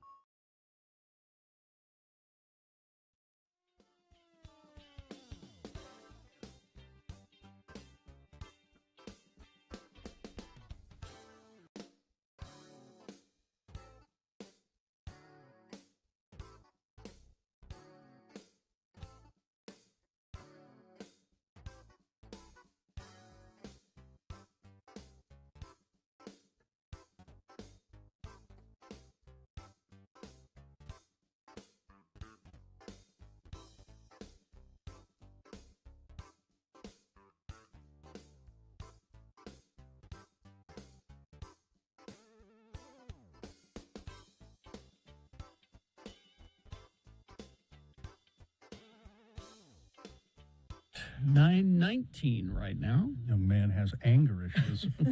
He's just asking questions. Just asking questions. Let's see. Let's get to some full strength big boy news and opinioendo. Brought to you by. Don't miss the Strong VW Summer Concert Series at Rio Tinto Stadium. Go to x96.com for all the details. Great. Well, I don't know as I necessarily wanted to hear Anderson Cooper open up about his sexual awakening, but nonetheless, here it is. The host of Anderson Cooper 360 recounted how meeting a shirtless Richard Gere at age 11 helped him realize he was gay, as he appeared Friday on Radio Andy with his pal Andy Cohen from the historic Stonewall Inn in New York City. He recalled meeting his mom, Gloria Vanderbilt's gay friends as a kid, such as Truman Capote, Gore Vidal, photographer Paul Jasmine, who, along with his boyfriend, took a young Anderson Cooper to see a Broadway show. They took me to see Richard Gere in a play called Bent, which, if anyone doesn't know about the play Bent, it's about two gay guys in a concentration camp in Germany. I mean, the opening scene, it was the gayest thing you can imagine. And this was Richard Gere in 1977, looking for Mr. Goodbar. He was so beautiful, and I'm there. My mom didn't go to the play. It was just me and my mom's two gay friends. The opening scene features a man getting out of bed completely naked and putting on an SS uniform after sleeping with another man the night before.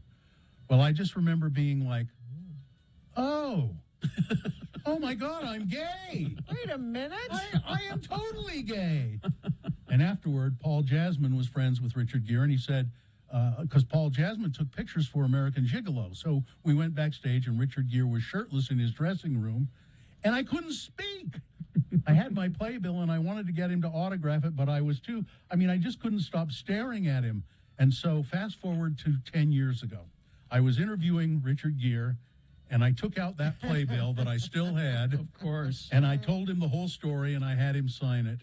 He was very, very touched by it, said Anderson Cooper. That's funny.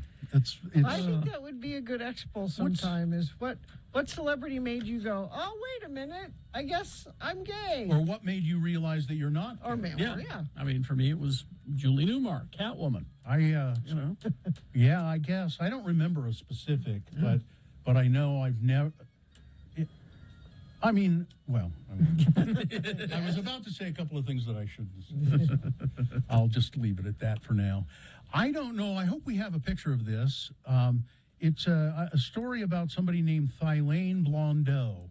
Thylane? She's a model, and it says Thylane Blondeau rocks double denim ensemble at Kenzo show during Paris Fashion Week. There she is. And it says she is supposedly the most beautiful girl in the world. In the world. I wish we had a picture of a close up of her face. I mean, she looks pretty, but she's very pretty. The model, 21 years old, dubbed the most beautiful girl in the world at the age of 6. Look, I've seen those pictures of her at the age of 6. She looked incredible. She was just a beautiful child. Looked incredible as she donned some quirky flower patent jeans. She teamed it with a matching oversized zip-up jacket, so forth and so on. But I just think, as I look at her, I wouldn't say she's especially you look, here's a close-up of her face, Carrie, if you want to see it here on my screen. I mean, she's pretty. Yeah, but I don't know. How do you She's exotic looking. I think different people have different tastes. Well, of course they do. Different things. Of course that they do. would- yes. But I don't think there's universally. But she has been dubbed the most beautiful girl in the world. Here's a picture of her smiling. She looks really a lot better when she smiles. Anyway, but I do remember seeing those pictures of her when she was just a little kid, and she was just like perfect. Let's see. Republican lawmakers and Utah politicals celebrated the Supreme Court's decision to overturn Roe versus Wade on Friday. Celebrated. Yeah. With one legislator saying that she trusted women to control their intake of semen. Representative Carrie Ann Leesenby described a text message she said she had received urging her to hold men accountable for unwanted pregnancies. I got a text message today saying I should seek to control men's ejaculations and not women's pregnancies. I do trust women enough to control when they allow a man to ejaculate inside of them and to control that intake of semen. The Clearfield Republican said, just moving her mouth without her brain being engaged. You hear that, Clearfield? Oh, Carrie, they picked her. They love it. They like her. Yeah. And Gail Rosika's in the back going, Spiral Jetty. You know what that is? Yeah. Like any work of art, the value of Spiral Jetty, easily the most recognizable artwork in Utah, depends on how you look at it. Like, the most beautiful girl in the world. Depends on how you look at it. Jamie Butler, the coordinator of Westminster College Great Salt Lake Institute, called the 1,500-foot rock formation artist Robert Smithson created back in 1970 as an artistic water gauge of the Great Salt Lake. When Butler first visited the lake in the 1980s, the jetty was underwater. You could still see it, but it was underwater. You could see it particularly well from an airplane, but you could see it. And she said, now if I stood in that same place that I stood back in 1980, if I stood in the same place, there's not a chance I could ever throw a rock and hit the lake. Oh, there it is. X96.com/live. It's just beached, It's just dirt all around it. Yeah. It's a fascinating art project, I thought. And it would change colors with the water of the lake, It's interesting. So she said it's a barometer for the ways in which we are operating in a climate emergency. It changes. It's been surrounded by water. It's been underwater. Now it's very unlikely that the water will ever reach Spiral Jetty because of protracted droughts in the Great Basin. So I didn't read into this. I don't. What a solar powered umbrella. What do you need the umbrella to have power to do? Authorities have recalled more than 400,000 solar-powered umbrellas sold at Costco because of overheating and fire risks. The U.S. Consumer Product Safety Commission issued a recall on Thursday for the 10-foot Sunvilla Solar LED market umbrella.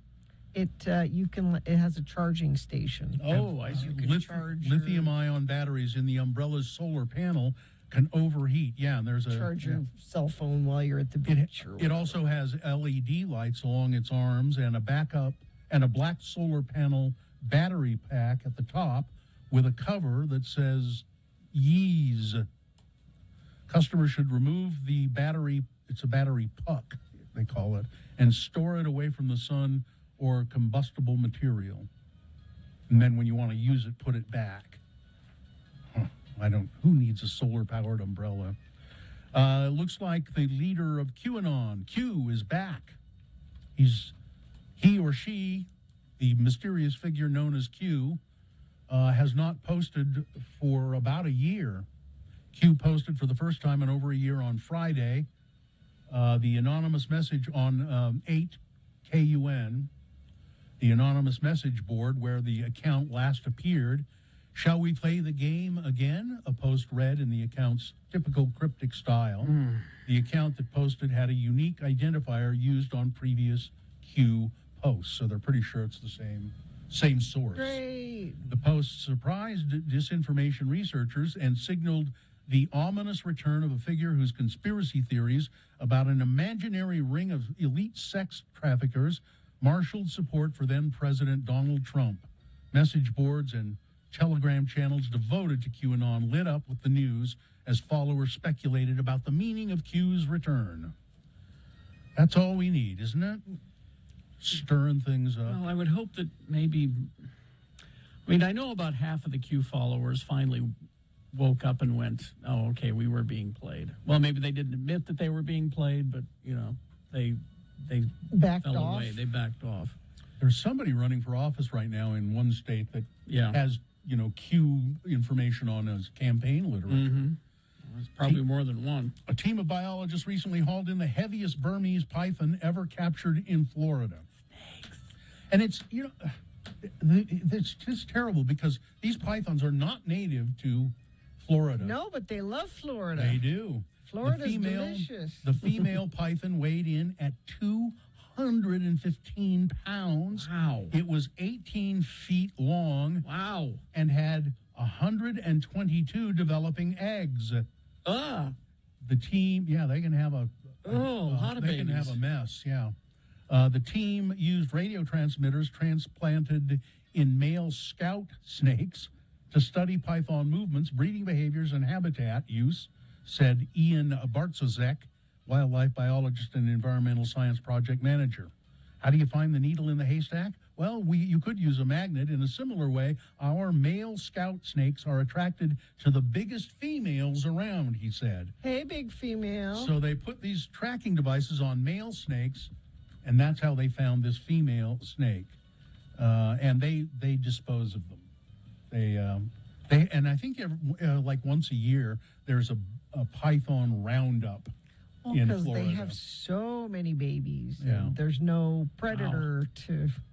Oh yeah, there isn't. No, I don't know if we have a picture, but the winner of 2022's ugliest dog competition. Oh, he is ugly. Mr. Happy Face. He's not even so ugly that he's cute. No, he's just ugly. He's just an ugly dog. Looks like a bat, kind of. Yeah, and he's got that He's problem probably where a nice dog. he's got the problem where his tongue is always hanging out of the side of his mouth. Yeah.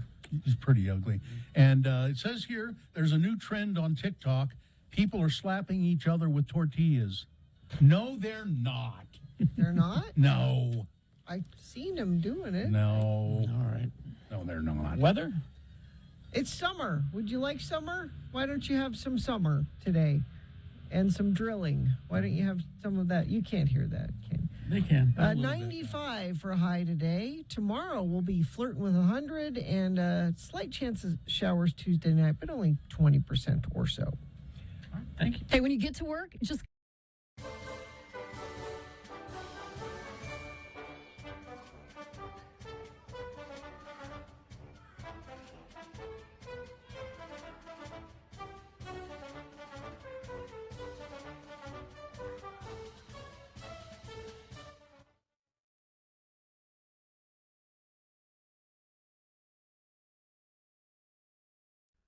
Spear.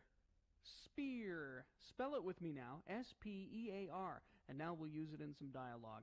Today, our Utah friends, LeVar and LeGrand, have decided to get out of the heat by taking in a movie in the cool, air-conditioned comfort of a local movie theater. Again, the word is spear. We got a few minutes before the movie starts, LeVar. I think I'm going to get me some snacks at the snack bar. What the heck movie have you drugged me to anyhow, LeGrand? There's a bunch of kids here in this theater. You know, it's the Lion King. The Lion King? Well, who plays the king, and what the hell's he got to lie about? All these kids shouldn't ought to be seeing a movie about liars. No, the Lion King. Like the animal. Huh? You know, Lion. Lion. Big cats, lions. Oh. It's a cartoon that Walt Disney drew. You drugged me to a flippin' cartoon movie? I knew there's too many kiddies in here. Got down, sat on a bench, LeGrand. I may be having to vomit partway through. The Lion King is supposed to be real good, even for the grown-ups, LeVar. And they say the music is real fine. It was wrote by that Elton John. Who? Well, who the hell is the Elton John? Well, he's a singer and a writer who's got lots of hit music. He's one of them men what likes other men, but he's still a very good musician. Cheese and rice, LeGrand. You mean there's men that's attracted to other men? Yeah. That's square. Well, I didn't know about it myself until I read it in the newspaper and in Newsweek. Oh. Anyhow, I'm going to the snack bar. I can't get through a movie without some popcorn and a drink and some nachos and some Junior Mints and a box of Goobers and some malted milk balls and a pack of red vines. You want anything? Nope. I got my refreshment right here, LeGrand. I sneaked in this can of Vienna sausages and one of them Army surplus MREs and this. What's that, canteen of water? Nope. Ain't water. Nope. Spear. Spear? Yep, spear. Spear? God almighty, LeVar! You better hope the usher don't catch you. Oh, yeah, like Mr. 16-year-old pimple monster's gonna be a real threat. And I'm telling you, LeGrand, if I don't catch me a beer buzz, I'll never make it through this cartoon. Hey, is Mickey Mouse in this?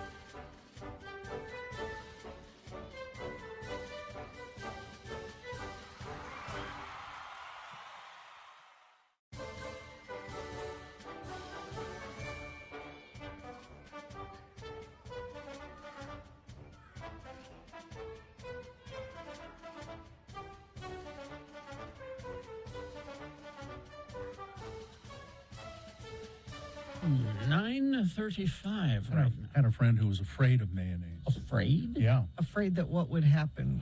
He just couldn't stand the sight of it. His sister used to menace him with a jar of mayonnaise all the time. She got mad at him. I'm just wondering afraid what would happen. I don't know. I could see not liking it. He was literally afraid of it. Anyway, all right. Let's see. So, do you have? I have you. Is there a? Yeah. Okay. I mean, It's Radio from Hell with another list, because people love a good list. X96. so I have some ones you can choose from. Okay. I have 39 celebrity love triangles. Okay. I have disturbing finds in celebrity autopsies. Ooh. Okay. I have 14 on-screen couples who hated each other. I have 40 things that didn't exist 40 years ago. Any of those? For some reason, I like the 40 things. I don't know why. Okay. Okay. I don't know why I like that. All right. All right. I mean, other than the obvious, like iPhones. And yeah. Well, they're saying selfies. Yeah. Nobody did a selfie 40 years ago. Oh, no, there's historical evidence of that. Well, like a camera in a bath, like an actual camera in a bathroom? Yes. Like I've seen them. Yep, a selfie. Uncrustables pre-made peanut butter and jelly sandwiches. That was not a thing. Is it a thing now? Well, sure. You can buy them? Yeah. Without the crust? Yeah, already Uncrustables. made? Yes. peanut butter sandwiches. Uncrustables. They're in the freezer section. Really? Yeah. I had no idea.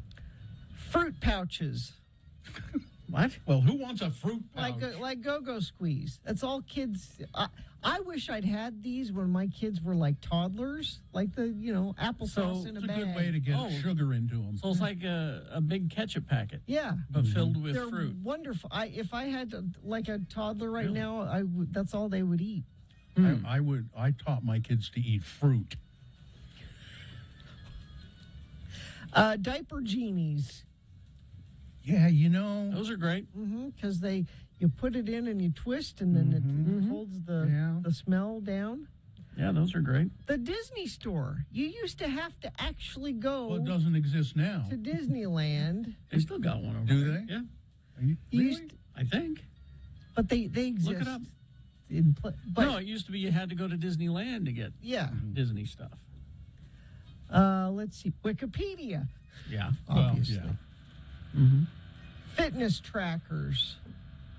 Count your steps. Count your, keep track of your. Yeah, you used to have to do it on paper with a pencil. Yeah. Make a mark every time you took a step. It was really. Honestly, we never knew accurately how many steps we had taken. It's not efficient. Streaming music. Yeah. Like, just what song do you want to hear right now? You can hear any song you want to hear right this second. Just being able to. So we've come up with a good way to rip off artists. Yeah. I'm skipping. Elf on a Shelf. Which, 40 years ago, there was no Elf on a Shelf. Which tells me that it shouldn't be here now. I'm, against Elf on a Shelf. Yeah. I don't have kids, though, Yeah. so I would have to speak to someone like you who's had young kids. It's awful. Elf on a Shelf. I have yet to hear a parent say they love Elf on a Shelf. Usually it's what a pain in the ass the elf is. I've had young kids. They're not young now, but I've had young kids, and we never did it. Corey says that the Disney store downtown is closed. But there are Disney stores. They are a thing. Invisalign. Oh, yeah. Oh, braces. Yeah, but just, braces that's kind of just like a retainer you pop in and out. Yeah, nobody will call you metal mouth. Yeah. What was the headgear for that? What was that all about? Well, that was if you really had serious had problems. Like they were sticking out. Because you had the metal braces, and then they had the headgear onto it. I always wondered what was the point of the headgear. Yeah, it's the more serious your dental occlusion. This needs to go away. We mentioned it with Patrick Mahomes announcing that he's going to be having a baby boy. Gender reveal parties. They were not a thing. They didn't do that, huh? Costco, not a thing 40 years ago. We love Costco. Apparently, you can get a big box of Uncrustables at Costco. Well, and Costco's a good thing, except for, people like Sue and I, where it's just the two of us. You rarely need a lot of anything. If we're buying something, it has to be, buying a bag of avocados, But you can buy a TV there. You can buy gummy vitamins. Because in my day, you they have were to buy 2 TVs, though, Gina, Costco. The Flintstone chewables were as good as you could get for your kid. Now, this isn't true. Chicken nuggets? I remember chicken nuggets 40 years ago. This says chicken nuggets were introduced at McDonald's in 1983. It seems longer than that. Maybe. It could, but that's 40 years. Yeah. I'm sure that's true. It's almost 40 years. Texting. Yeah. Which you take for granted now, how nice it is to not have to talk to people. It used to be if you wanted to communicate with them, you had to. A lot of people say that's why the world isn't as nice as it used to be. We just don't talk anymore. I like being able to just talk. That's it. It wasn't a great list. Not a great list. Is that it? Well, there's I didn't get to all 40 things, but Facebook. Okay. Yeah. No, that wasn't. Headgear for braces is to push your lower jaw back. Is that right? Yeah, so if you've got an overbite. And Elf on a Shelf is good to desensitize your kid to a constant surveillance state. That's true. Yeah, he's watching. He's always and reporting back. There's a camera in him. Maybe the weird autopsies, the celebrity autopsies. You Wanna wish try we'd that gone. one? Well, give us a taste of that one. Yeah, just a little bit. Let me find it. Just Hold a on. taste of the celebrity autopsy. And maybe we should have gone this way. Is My that what- instinct was terrible on that one. Let's see. I'm scrolling. Let's see if I can find Paul Walker. He was the Fast and the Furious guy. Car wreck, right? But it said he was found in a pugilistic stance, meaning he died. How they can tell? This is the thing that's kind of cool about autopsy. They can tell that he died like with his hands up, trying to cover his head and his face. Really? Yeah. Okay. I mean, that just the fact that they can tell that. Who knew? Do you want to take Carrie Fisher's toxicology report? Well, yeah. It's too long, I think, isn't it? Alcohol, methadone, cocaine, MDMA, and opiates. Just quite a cocktail. Yep. She fell off the old wagon. Yeah. Let's see. The Heath Ledger's. Ooh, yeah. Oxycodone, hydrocodone, diazepam, temazepam, alprazolam. Lots of the AMs. A lot of the Bamalams. All of they're like a lot of sleeping agents. Yeah. Mm-hmm. But you would think any one of those. Yeah. David Carradine, we know. Oh, yeah. We know. Autoerotic asphyxiation, is that what I remember? Yeah, we know David Carradine. Michael Hutchins. Yeah. It's just a lot of here's all the drugs that were in people's systems. Yeah. Yeah. All right. Sorry. Hope you'd enjoyed No, that nobody. with No. Radio from Hell Well, on X96. If we weren't out of time, I'd ask for the chickpea list that you have. Yeah, 91 chickpea recipes. It's I've been saving that. And I still have sauce recipes that will transform any meal. Well, we're out of time. 20 simple sauces. Sorry. Out of time. We'll crawl towards the exits after these. Real alternative.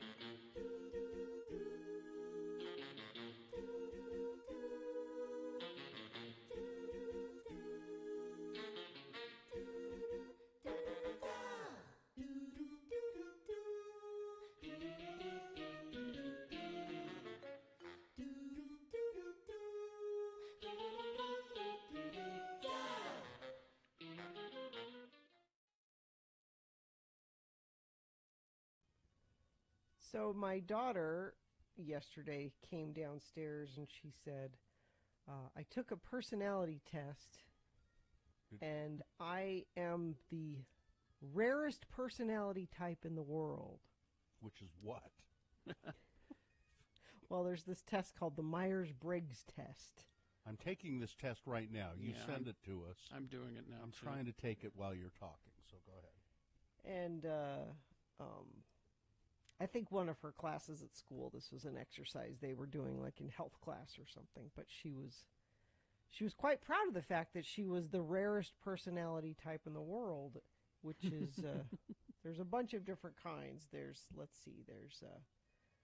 the architect, the logician, the commander, the debater, the advocate, the mediator, the protagonist, the campaigner, the defender, the executive, the counsel. There's a bunch of them. Says 16. Isn't that what I mean? 16 yeah. personalities? And she was an advocate, which is someone that's, they say like Nelson Mandela is an advocate, and Mother Teresa is an advocate, and that sort of. So she was very excited, and she said to my husband, she said, Dad, I want you to take this test because we are so similar. I bet you're the same. I thought she was going to say, I want to move to South Africa. I bet you're the. Now these tests, who knows how accurate they are. However, I look at how it describes her, and my husband was like, I don't think we're going to be the same. He took the test. He's the same. He is the same as her. And I took the test, and I am not the same as them. They are advocates. Did it indicate that you had a personality? Yes. Oh, okay, good. I'm a mediator. I am. No kidding. No, but so if you say these tests are bunk, I don't think they're that bunk. doesn't surprise you when you hear that that's what mine is, Mhm. right? No, I think that they're, that they can be one gauge, one way of looking at a person and try to figure out what they're like. Yeah, It's not everything, but I found it very very interesting. But it says mediators you may know, people that share my personality type. William Shakespeare. Well, your personality type? Mine. Yours, okay. Alicia Keys, Bjork. Mm-hmm. Bjork.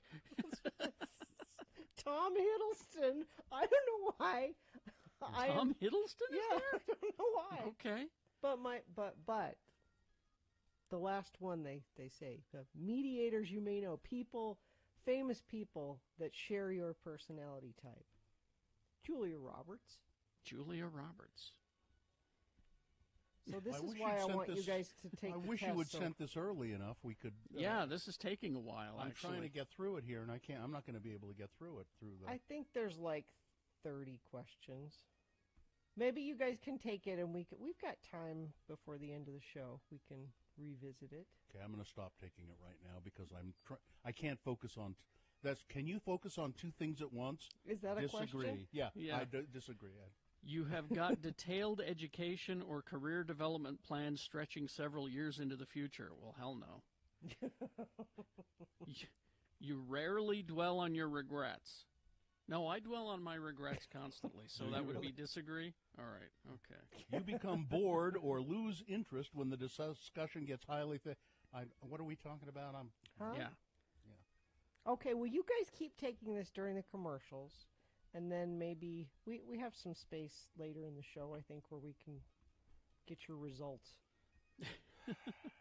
And if people want, I'll tweet out this test if you want to take the test too. I found it to be very accurate. In You my usually postpone finalizing decisions for as long as possible. Well, let's not do this. Let's not. Let's not do this Let's now. not do this now. Let's do it sometime later. Okay. All right, well, okay. Okay, does that sound like a plan? All right, we'll take it off I'm the air. mediating this. I'm helping us through this. We'll see. All right.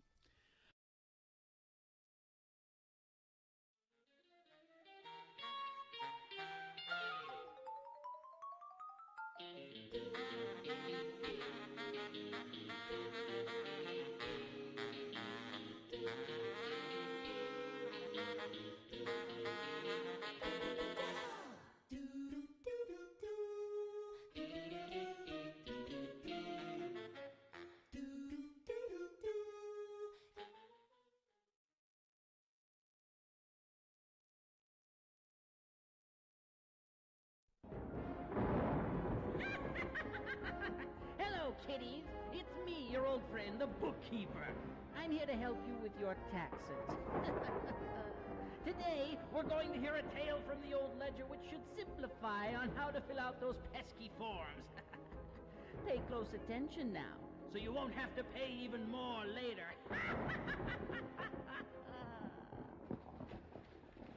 You can come on in now, Mr. Irvine. Thank you. You can call me Lemar. Lemar. Okay. My secretary said you had some questions concerning your tax forms. Well, yeah. There ain't enough places on this here 1040A. I was wondering if there was a special form or maybe a separate schedule I should fill out. Enough places for what? My wives. Oh, you should only list your current wife on your tax forms. Your ex-wife will have to file separately. Ex-wife? I ain't never been divorced. You have more than one wife. That's what I'm trying to tell you. Ah. There ain't no place on this here farm to list all my wives. Not to mention the fact they don't leave you enough places to list your children either. How many wives do you have? 6. But the 2 youngest haven't turned 18 yet, so I figure I'll list them as dependents. Oh my. You're going to just have to list your first wife on your 1040, and then we'll file separate forms with the other ones, listing them as single head of household. Well, now wait one darn minute there, Sonny. No woman of mine is going to claim to be the head of my household. I won't stand for it. Now, it's only a classification. They won't really be heads of households. I mean, think of it. 5 women with no income and children to claim. You should get quite the refund, Lamar. Lemar. That would be dishonest. I'm a God-fearing man. I couldn't cheat the government like that. You do know that polygamy is against the law, don't you? Yeah. Big refund, you say? Very big. Where do I sign? You see, kiddies, everyone can get a refund just so you know which deductions to take. And if you're willing to sit through a very long audit. As for Lamar, prison might be a vacation when you compare it to having 6 wives reminding you to wipe your feet and take out the trash. Well, this is your old friend, the bookkeeper, reminding you that on midnight on April 15th, that is the cutoff.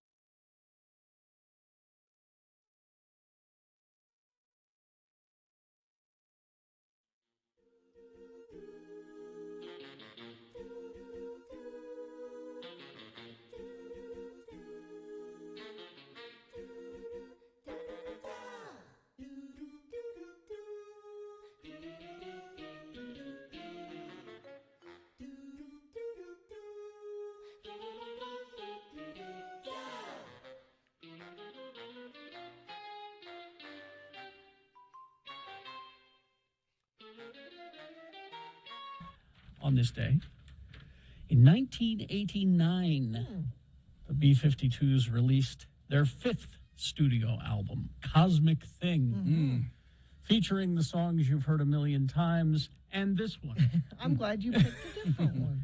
Rome and Love Shack and Deadbeat Club. But, Deadbeat Club. But this one you don't hear as often. I like it. I pulled that one. Where's my umbrella? My solar umbrella. Take it back to Costco.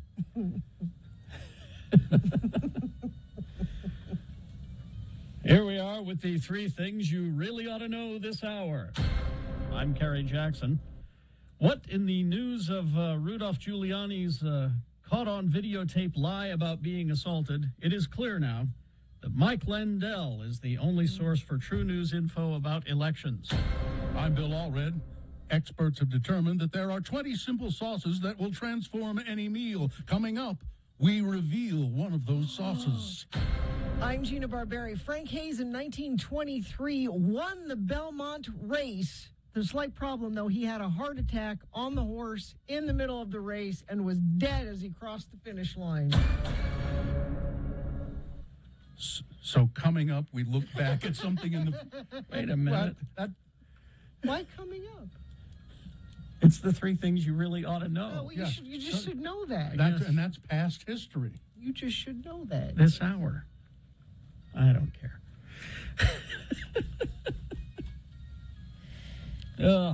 Coming up, we'll tell you 3 things you ought to know. You remember back when... No, it just doesn't work. I just got a text from Bad Brad Wheeler. Yes? The B-52s are actually 52 now.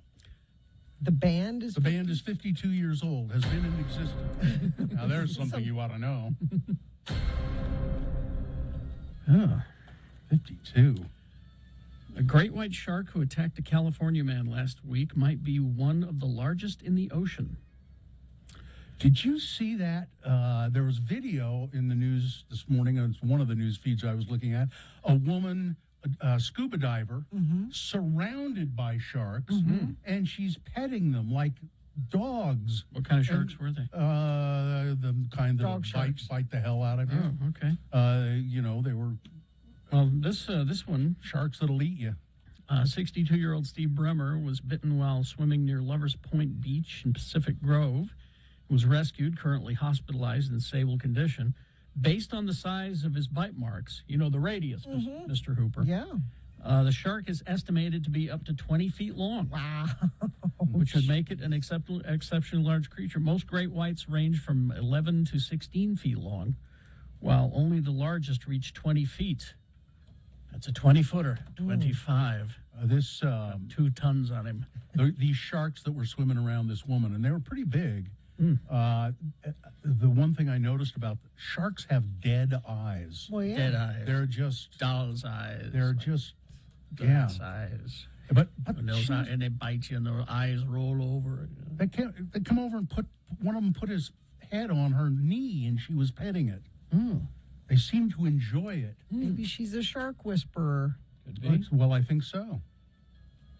She must be. Although it's hard to whisper when you have a scuba gear in your mouth. It comes out in little air bubbles, and then when it pops at the surface, that's when you can hear what she says. Oh. That's what happens in the cartoons. Okay. We learn things from cartoons. Don't drop an anvil on your head. No. That's one of the first lessons. Yep. All right. Got the promo? Mm-hmm. Coming up on Thursday's Radio from Hell show. No. Thursday. I said Thursday. Tuesday. Wow. I was wishing. I know. Coming up on Tuesday's Radio from Hell show. Well, at 7 a.m., it's time for another Utah lesson with the Utah Word of the Day. Oh, boy. And then at 8 a.m., we have another letter from our son, Kyle. Join us for all of that and more on Tuesday's Radio from Hell show on X96. May go to the archives for a rerun. I got stuff to do. You got that 100 proof bourbon you got to drink when you get home. Gina, 115. I'm sorry, 115 proof. Well, you better get to it because it's not going to be fresh after a few days. It'll go bad. Yeah, it doesn't keep. You have to. You have to. True. You have to drink it fast. It don't keep. I found that with all booze. You just drink it fast. All right. I think we got it. Fine job as always, Katie. Thank you. Live long and prosper, bitches. Don't you know who I am? It was Mannered and Twee. That's my law firm. It's just fun to say. Mannered and Twee. Let's see. Marcy is next.